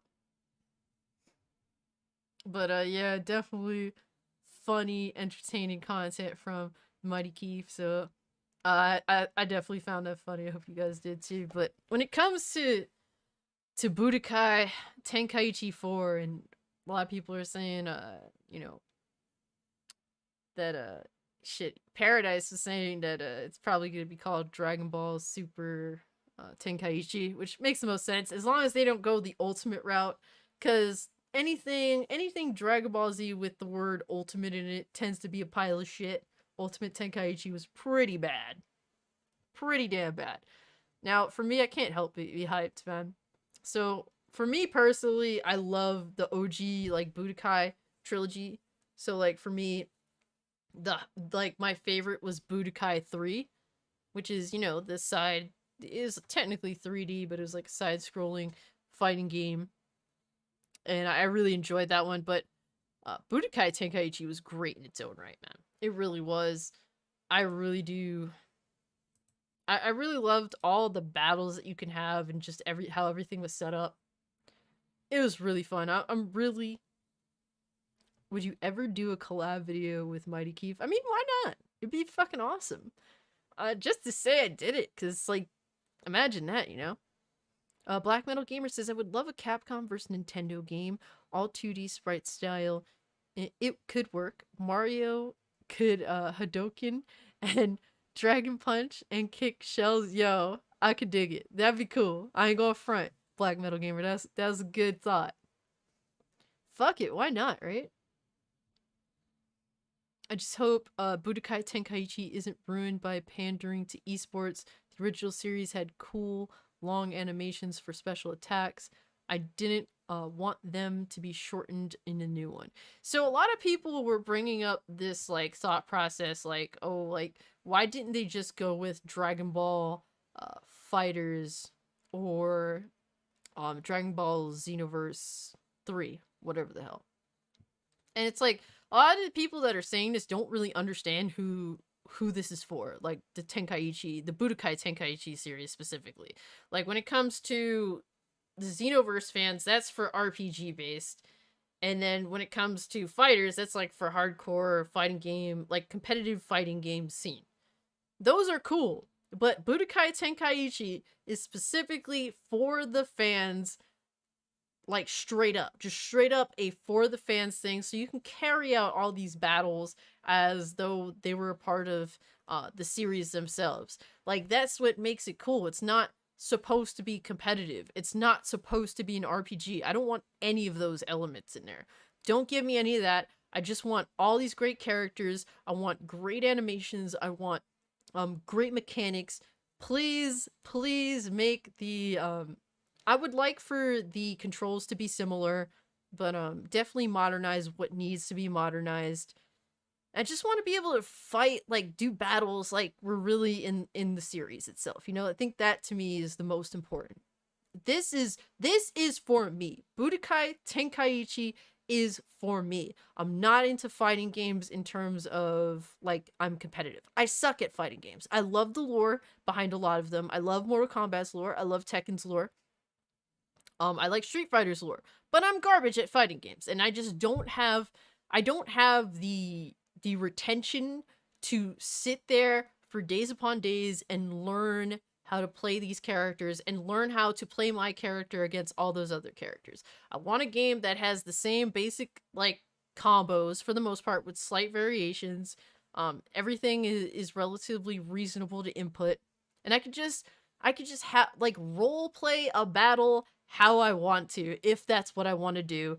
Play online against people occasionally here and there, and then play with like my brother or my friends. Like that's what I want. You know, that's really important to me. So definitely do not go down the route of like hardcore fighting game. That's not what this is. This is an arena fighting game that is for fans, that's not supposed to be overtly competitive, but give us avenues to be able to verse other players. That's fun.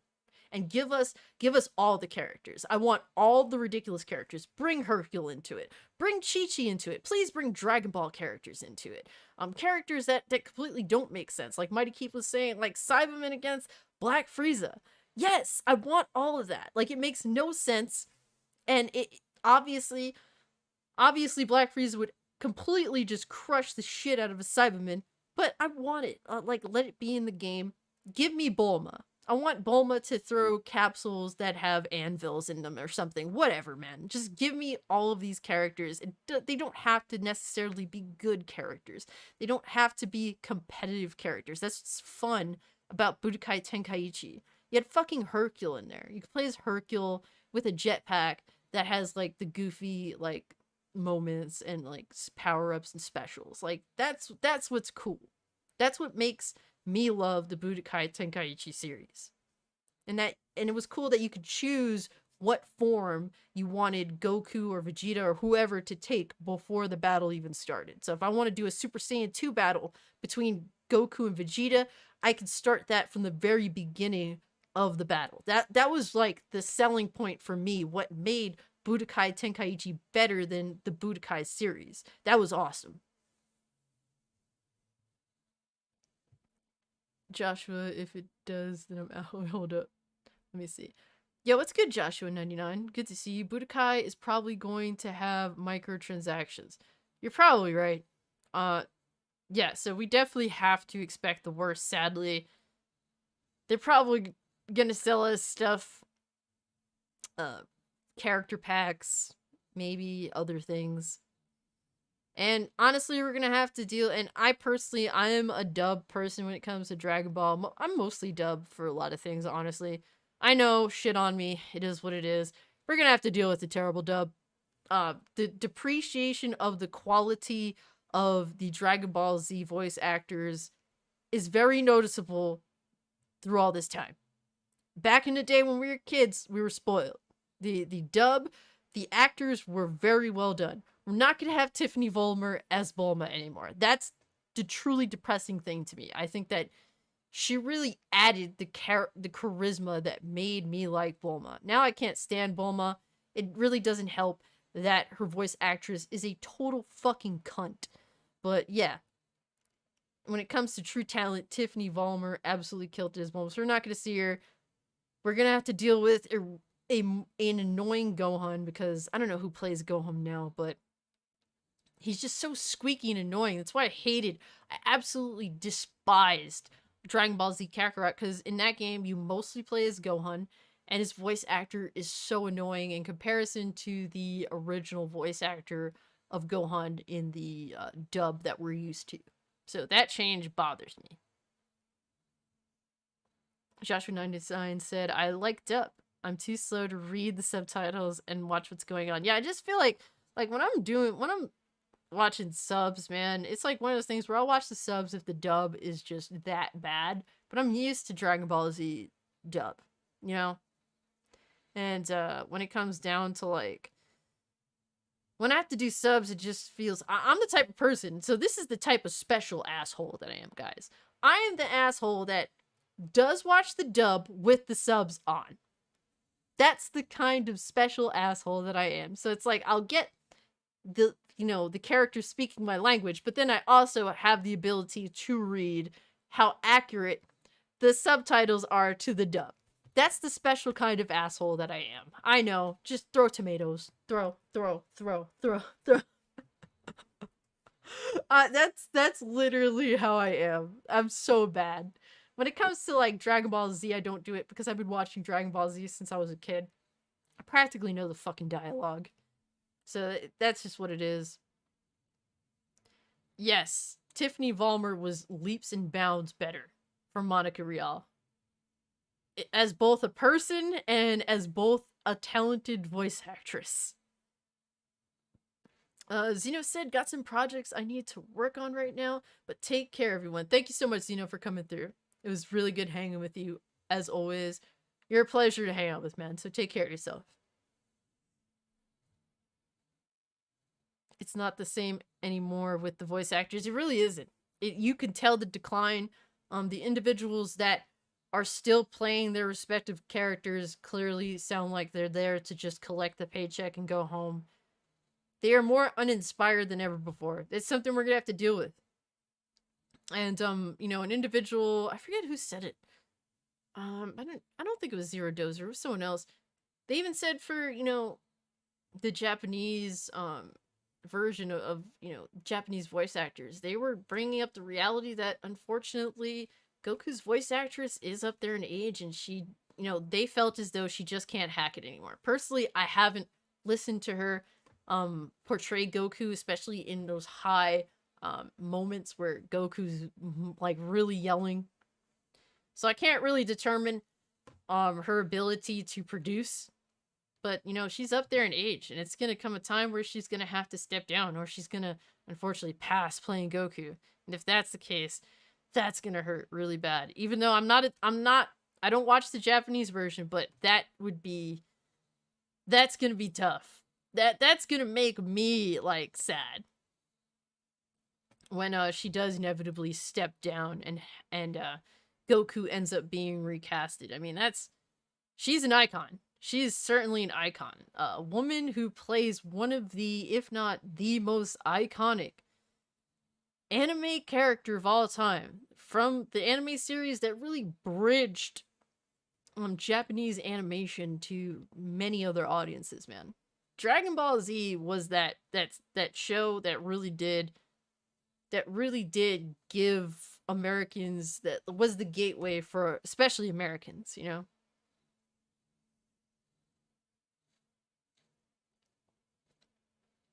Yeah, he watched Dragon Ball with the original Japanese audio. Yeah.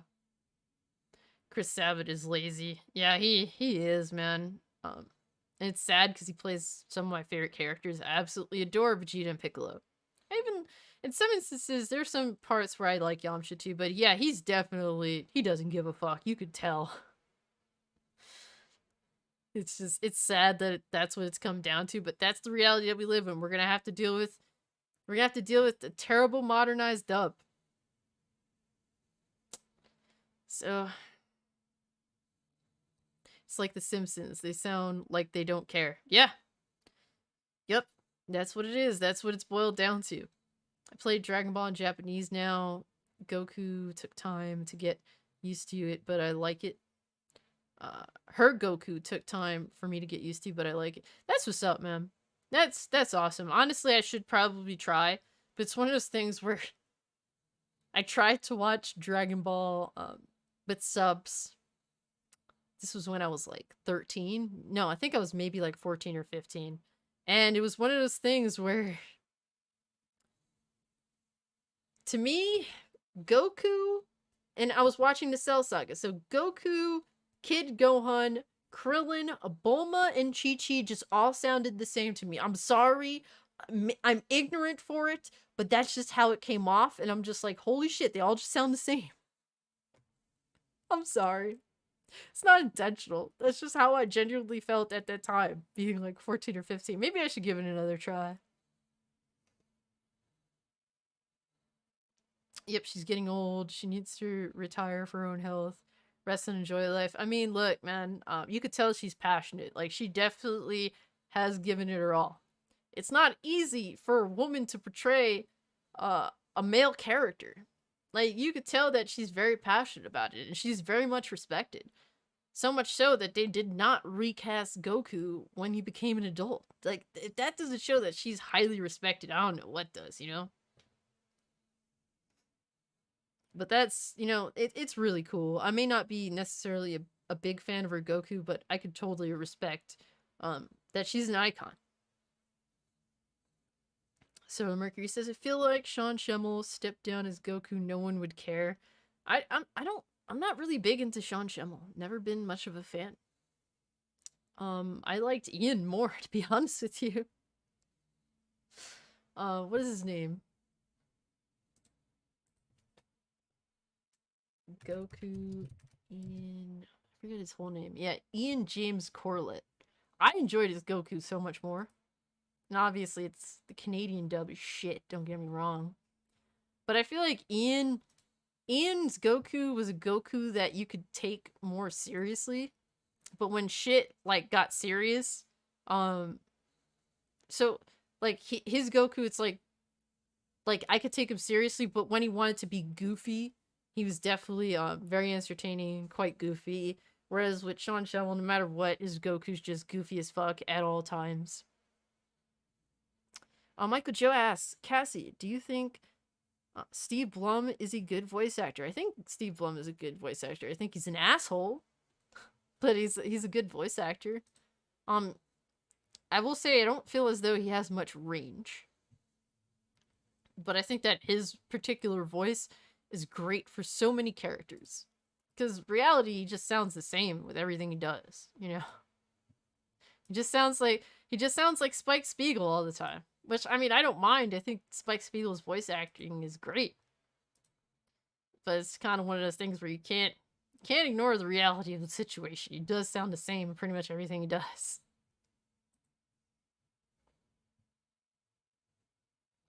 Yeah, exactly.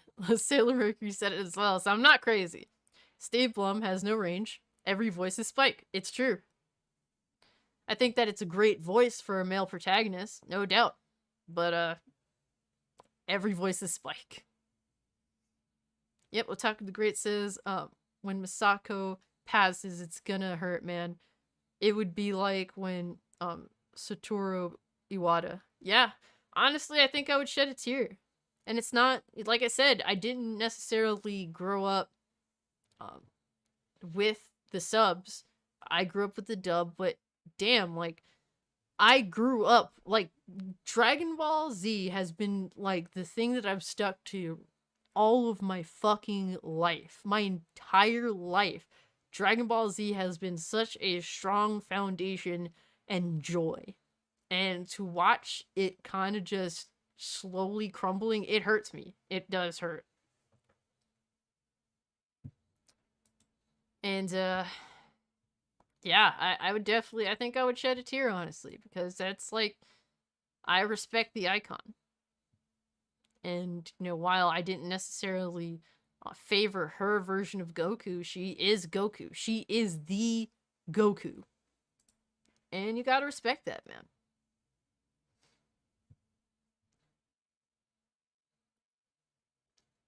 Joshua99 says, I hope they add launch. I hope so as well. That would be amazing. I really do hope they add launch. That's the girl that changes her personalities every time she sneezes. Yes. It's hilarious that apparently Akira Toriyama just completely forgot of Launch's existence. So I hope that the creators of this new iteration of Budokai Tenkaichi won't. I'm hoping and praying that they do add the OG Dragon Ball characters. Even if I have to buy them in a pack, some DLC bullshit. Whatever, man. Whatever. Just allow me the opportunity, and I will rise to the occasion. I can't help it. I'm all in on it, guys.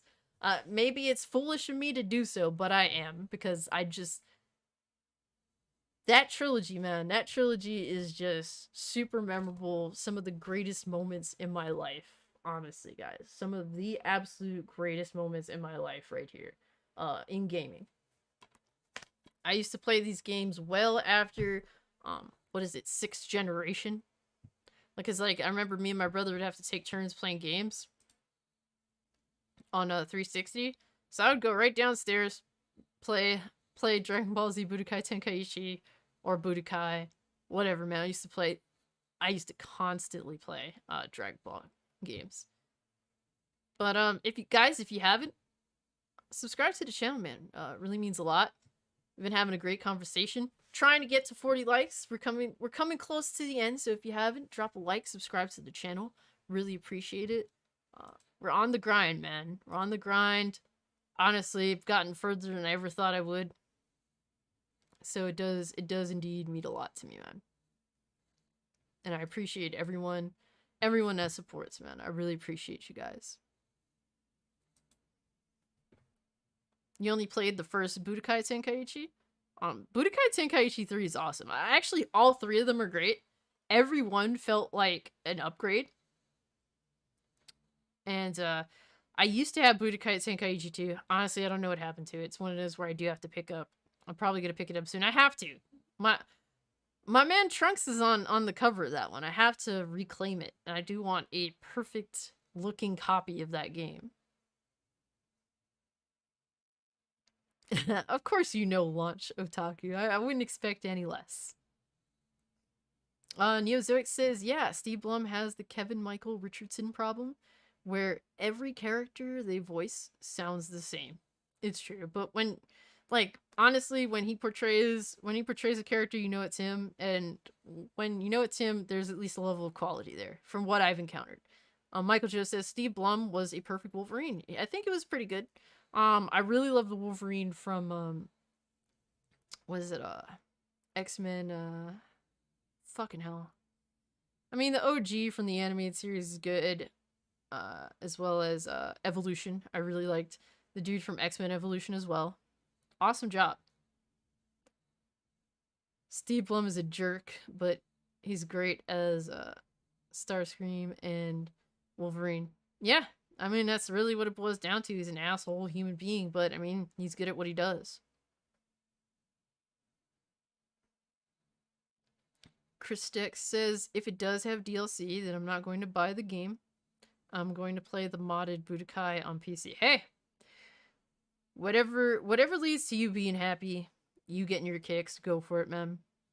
Who knows? Maybe they'll have, like, you know, DLC packs, and the game is hopefully good. And, you know, maybe one day they'll have, like, a bundle sale that's a reasonable price, and you'll end up picking it up and having a good time with that as well. Or who knows, you might get it as a gift. And then you'll secretly enjoy it. You never know, right? Who knows what the future shall bring? Balzette says, I said the same thing to a few of the devs of Bloodstained. Since Konami forgot about Castlevania, I was all in on anything I forget what his name is. Iga worked on. Bloodstained is actually a pretty good game. Just don't play the Switch version. That's really all it boils down to. PC version was phenomenal. And I kept my word. That's what's up.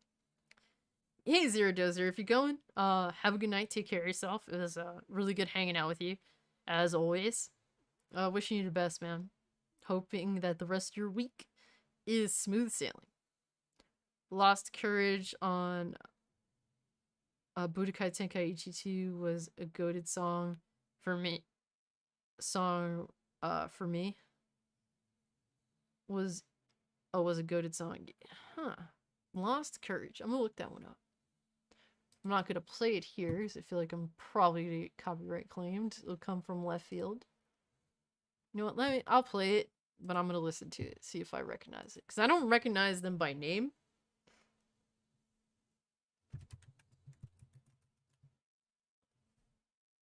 Alright, let's hear it. I'm gonna hear it myself.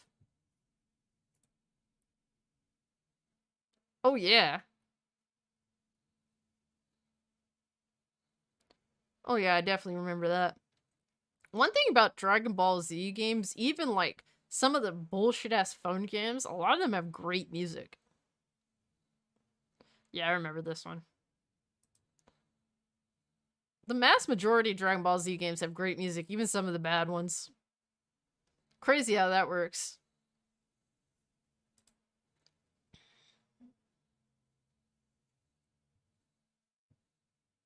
Yeah, this is something I could definitely listen to just casually and have fun. Yep, I definitely remember that song. That was good. That was a good throwback for sure. Otaku, I like your profile picture. Android 18, man. Back when Android 18 was cool. Alex Versible said, I miss when you unlock stuff in games. I miss that too, sir. Those were the days, right? Where you actually had to earn shit. Well, I mean, look, guys, you know, I'm not going to tell you to get your hopes up. There's some things that I just can't help but have to believe in. And I've been burned on some of those things. Cyberpunk 2077 was one of them. I went all in on it. That game came out a pile of shit. I'm not going to sit here and defend it. Heard it's a good game now. I do want to go back to it at some point. But I was burnt. For a collector's edition and all, so that could happen, or you can get something great. I'm hoping that Final Fantasy 16 is absolutely flames. I feel as though being hyped for that one won't be misguided, but hey, you never know, right? But yeah, man, when it comes to a Dragon Ball Z game that's influenced from some of my all-time favorite ones, I guess I'm just gonna have to go all in on it. I can't help myself.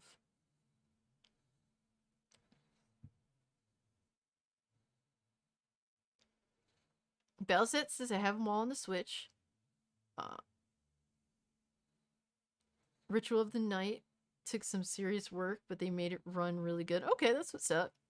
I have them all on the Switch as well, actually. I believe I do. I think I have. I have the mass majority, if not all of them. I've only played Ritual of the Night, and I played it on PC, but I do have them all on the Switch. I wanted to collect and support. Since the creator of Castlevania left Konami. It's one of those things where it's like the right thing to do. Gotta look out, right? I got Ritual of the Night day one for the Switch. I also did get it day one for the Switch.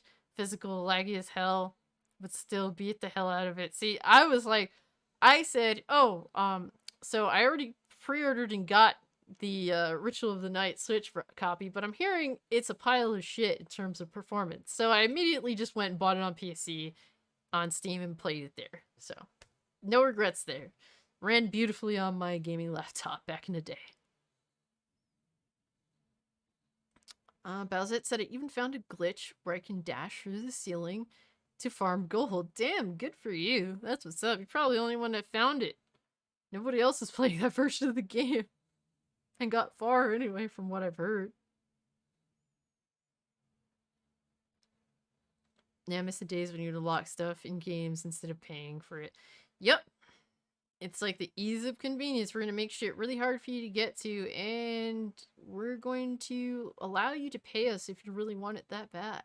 Or we're just not going to give you anything at all, unless it's monetized. The worst, right?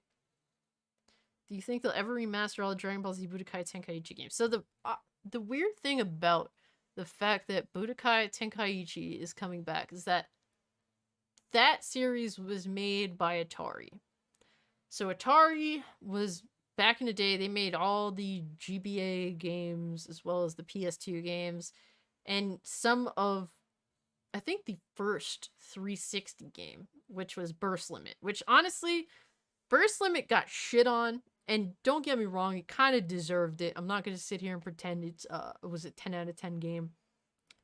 But Burst Limit had good things going for it. The animations were really, really good. The visuals were super clean. And that was the last Atari game.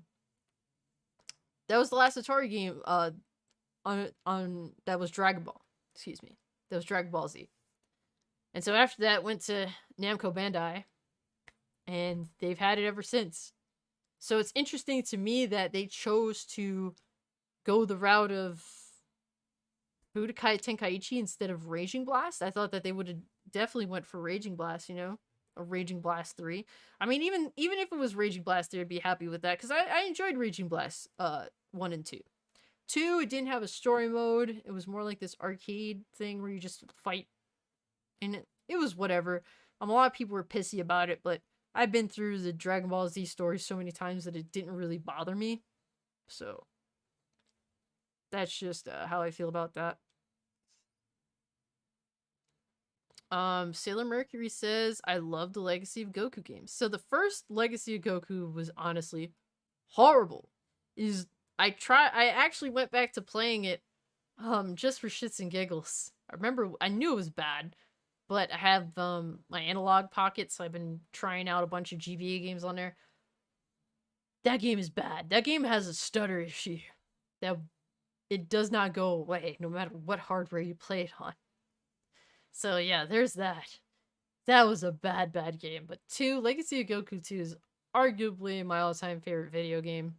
It's definitely up there. It's definitely in my top 3. Salsa Naruto 52, what's up? Salsa Naruto 52 said Boo's Fury is better than Legacy of Goku 2. So, while I prefer the Legacy of Goku 2, there are definitely improvements to the franchise with Boo's Fury. The sprites were way better visually, so on that front, visually, it was a better looking game. The whole, like, the expanded on RPG mechanics, like you can equip, attachments to your characters, so that was really cool as well. So on that front, I think those were cool additions to the game that made the game, that gave depth to the gameplay. And on that, like, in terms of that, I could say, yeah, in those instances, Boo's Fury was a better game, but for me personally, I still prefer Legacy of Goku 2, and I do think Legacy of Goku 2 is better because the Cell Saga is a far better saga than the Boo Saga, in my personal opinion. I think it's leagues better. And you get to play as future Trunks and Piccolo as opposed to Goten and Kid Trunks. I just think that, and while I can do a pretty damn good impersonation of Kid Trunks, playing as Kid Trunks is not as cool as playing as future Trunks. So that's how I feel about that. Who's your favorite Dragon Ball characters? So it's always between Vegeta and Future Trunks. They're my favorites. I do appreciate the other characters. I actually even like Saiyaman Gohan. Yes, throw more tomatoes. Throw tomatoes. Go for it. It is what it is. But Future Trunks and Vegeta are my all-time favorite characters. Vegeta's daddy and Future Trunks is husband. That's really what it boils down to.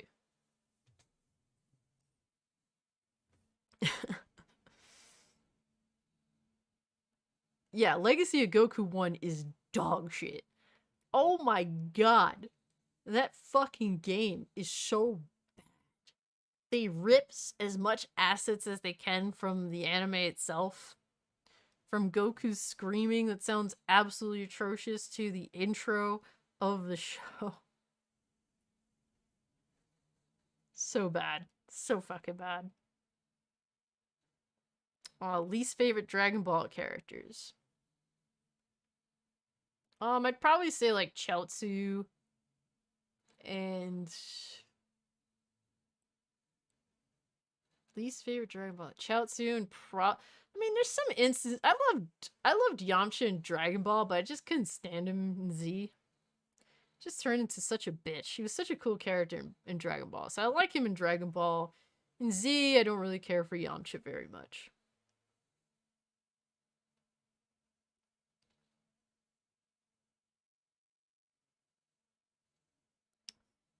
Sailor Mercury says Budokai 2 still has the worst story mode in my opinion. The board game was boring.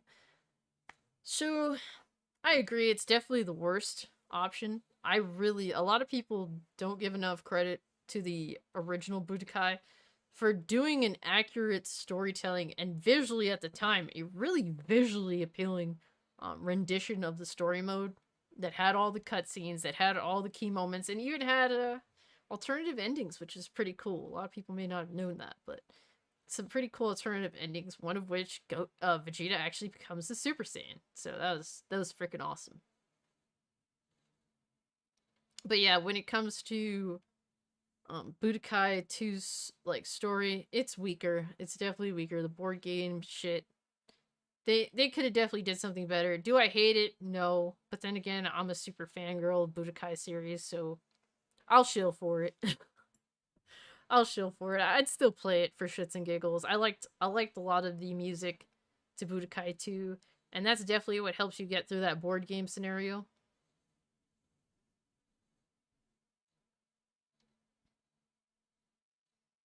Bowsette said, I wish the hours played would transfer between Switch consoles too. I have a stupid amount of time in Ritual of the Night. Ah, yeah, that's rough. Yep. That's why it's like, for me, it's like I'm very picky on where I choose to play the games. And that's always the biggest problem that I have, because I have everything. I have the Switch, I have the Xbox, I have the PS5, and I have the PC. It's always difficult to, I mean, it shouldn't be. I should just default to PC, but sometimes certain things you want to play in certain places, you know? It just is what it is on that front. I'm growing more to at least playing like 2D stuff on PC more. I used to love to play 2D stuff on Switch.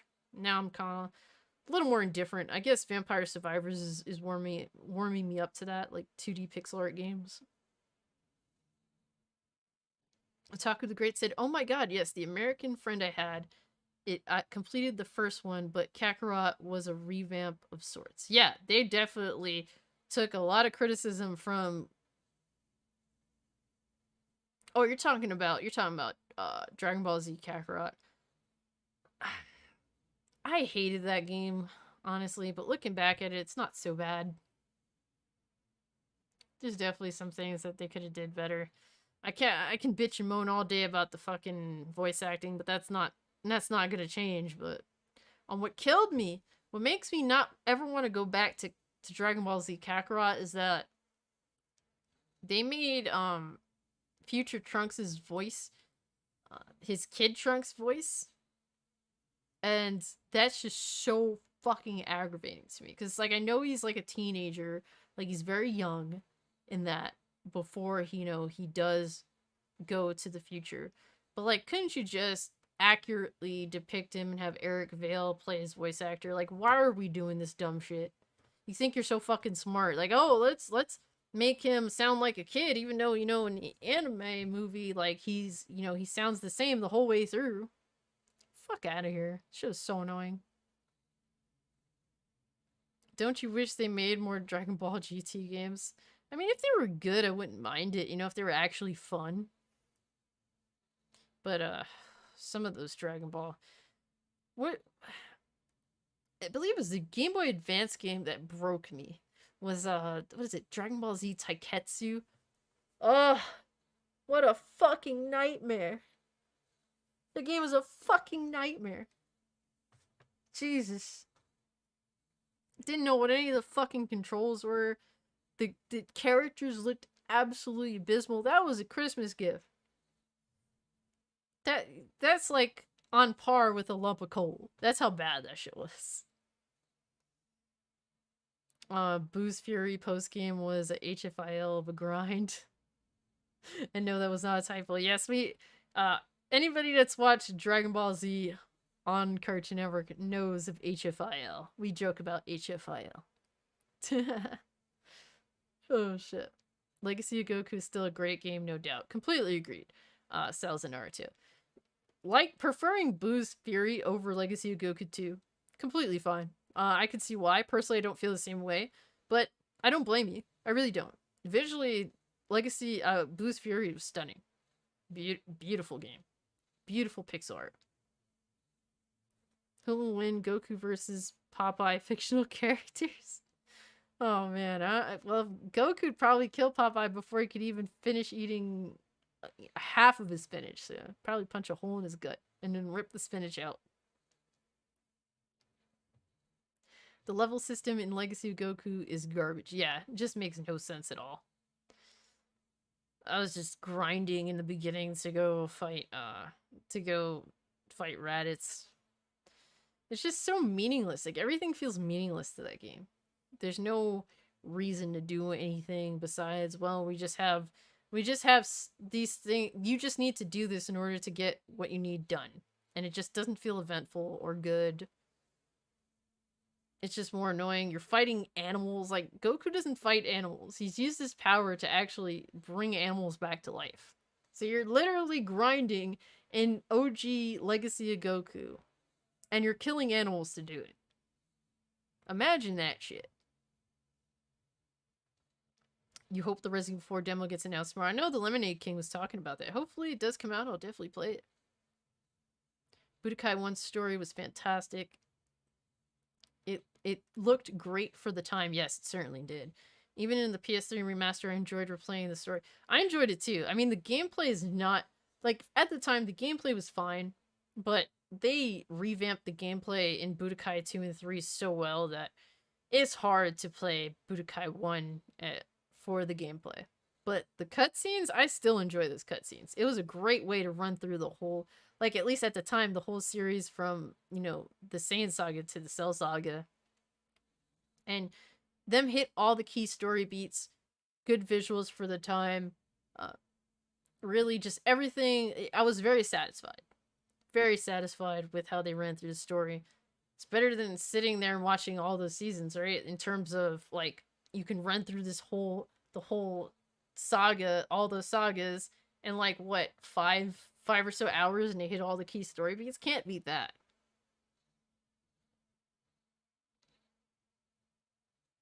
What Budokai 2 did much better than Budokai 1 was finding the Dragon Balls. Yes, that is true. You know what? I enjoyed Budokai 2, especially at the time for the upgrade in visuals. I mean, there's an obvious reason why they didn't include Budokai 2 in the remasters when they did the Budokai 1 and 3 remaster. I get it. But at the time, man, I was just enthralled by the way, like, when you powered up, how, like, your aura looked. I was obsessively watching it. Also, and it's amazing how Budokai 2 made you enjoy the tutorial.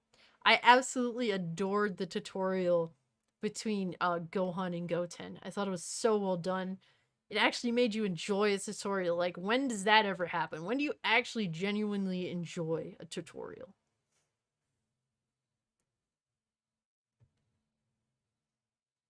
My OG Switch died. The power chip failed. Damn. RIP. RIP in the chat.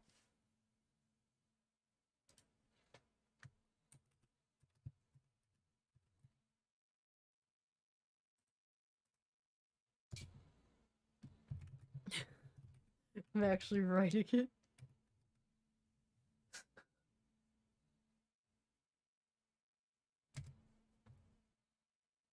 Sailor Mercury said, I like trophies and achievements, so I end up buying 2 copies of some games, play on PS5 and Xbox Series S. Hey, if that drives you to play your games and have fun with your games and feel like you're achieving something, go for it, do your thing. Exactly, finding the Dragon Ball was more easier to find on 2. Yep. And my American friend had the first game, and I completed the first Legacy of Goku. There was a limit to flying. A limit to flying, yes. I remember that. You can upgrade that limit to flying, but it was still a limit to flying. They just didn't have it together. I mean, to be fair, you know, it's not like you fly much in Legacy of Goku 2 and Blue's Fury. It's more so like you go on the panels to where you need to fly to the next event. So, I mean, at least they tried it, but, you know, ultimately they determined that that just doesn't work. So they just said, fuck the flying at any moment. Opinions on Jump Force. I was hyped for Jump Force. I honestly hated it. I think visually it was pretty nice for the time. I made a really dope-ass female character, the female Saiyan character. So on that front, the creative character was pretty damn good considering. But, and some of the moves, the visual effects were very nice. But when it came down to it, all the characters just looked absolutely lifeless. They had no real animations at all when you talked to them. It just felt like a dead world, and Xenoverse was just so much better. And I'm not even crazy about Xenoverse. I'm okay with Xenoverse. It was decent for what it is. It's an RPG. It's so super fucking spongy, and that's definitely the biggest turnoff for me. But Xenoverse 1 and 2 handles, and Xenoverse 2, I was so hyped at the time because, oh my god, it's a PS4 game that ran at 60 FPS. I was so hyped about that. But Jump Force is just shit in terms of making you feel immersed. Oh man, it's so horrible. Character selection, I felt like could have been a little bit better. But then again, I'm biased. There's only certain characters I want. So then, you know, if they added characters weren't a part of a franchise that I enjoyed. Obviously, I was mad about it. I played that for a little while and kind of just dropped it. I couldn't be bothered. There was also a weird video game adaptation of Dragon Ball Evolution movie. Ugh, I'm glad that I didn't know that existed. But I kind of want to collect it just to have it. I definitely have games that I think are absolute garbage that I have. A lot of old WWE PS1 games are included in that. Talk of the Great says, I did like how the characters bounce off the wall in Legacy of Goku 2, and you can continue to combo from there. Yes, that was a great addition. They killed it with that. Fucking awesome. Alex Versivo said, Jump Force is the only game I pre-ordered from GameStop and got the poster still. Oof. I hope you had some fun with it.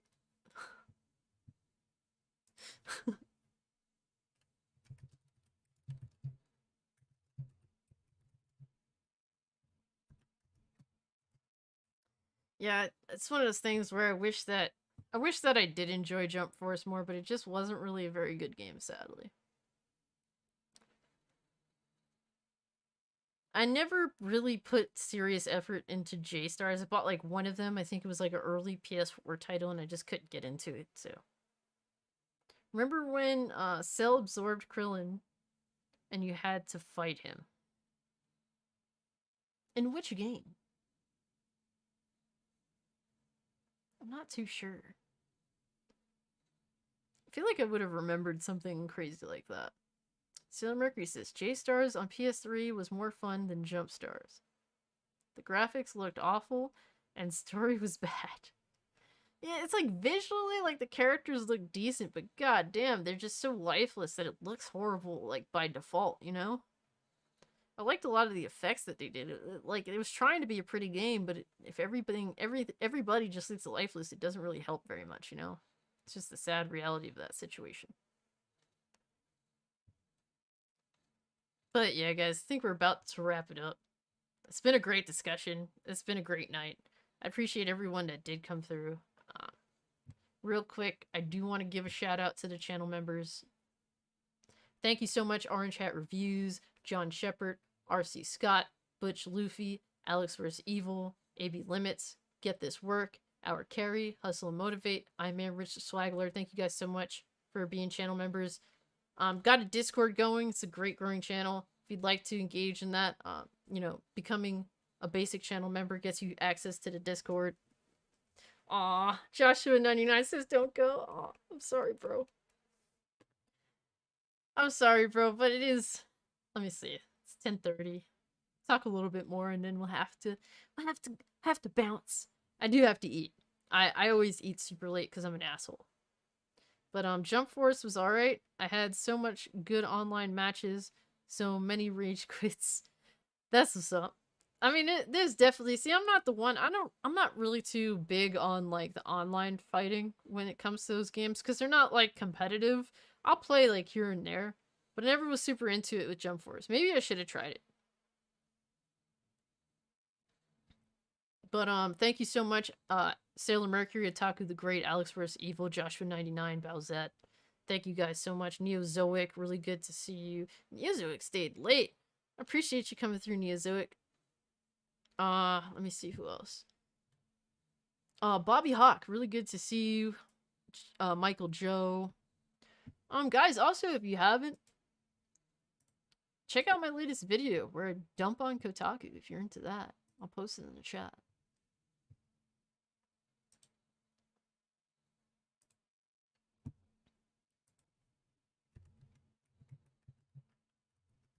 Here we go. My latest video if you want to check that out. Give it a like, as always helps the channel. Neozoic said no problem, Cassie. Take care. Aw, love to see you guys showing love to each other. Yeah, so tomorrow, thanks for bringing it up, Alex vs. Evil. Tomorrow I will be streaming early at 12:30 in the afternoon, which is super early for me. 12:30 Eastern time. The what is it? NACON Connect event is tomorrow. So I'm super hyped for that because they're going to be showing the RoboCop game. So I'm really hyped for that. I will be live streaming the event. I'm actually chose to live stream the Nacon Connect event over the Capcom event. I'm sorry, I'm just all in on I'm all in on RoboCop. What's up, the fiery, apathetic Black Queen? How are you doing tonight? Angry Joe wants woke attention. He's just an asshole. He's just an asshole that doesn't really, like, he just believes these things. He doesn't have his own thought process as to why he believes these things. He just does. So it's one of those things where I don't take him seriously. Hell yeah, Otaku the Great. RoboCop, let's go. Yes. But thank you so much to everyone that did come through. If you haven't, drop a like to the live stream, really helps the channel. And if you're new, subscribe. Always got something going on here. Thank you so much, fiery, apathetic Black Queen, for coming through. Otaku the Great. I'm Man Rich Slaglord. Thank you so much. Did they keep third person in RoboCop? I don't think so. I need to see more gameplay if there's like a third person option or if there's like moments here in third person, but it seems to be first person. But we're gonna see more tomorrow, so I'm hyped about that. Also, if you're into the Lord of the Rings, they do be showing the Lord of the Rings Gollum. So I do have that live stream up, ready to go for tomorrow, so just so you know.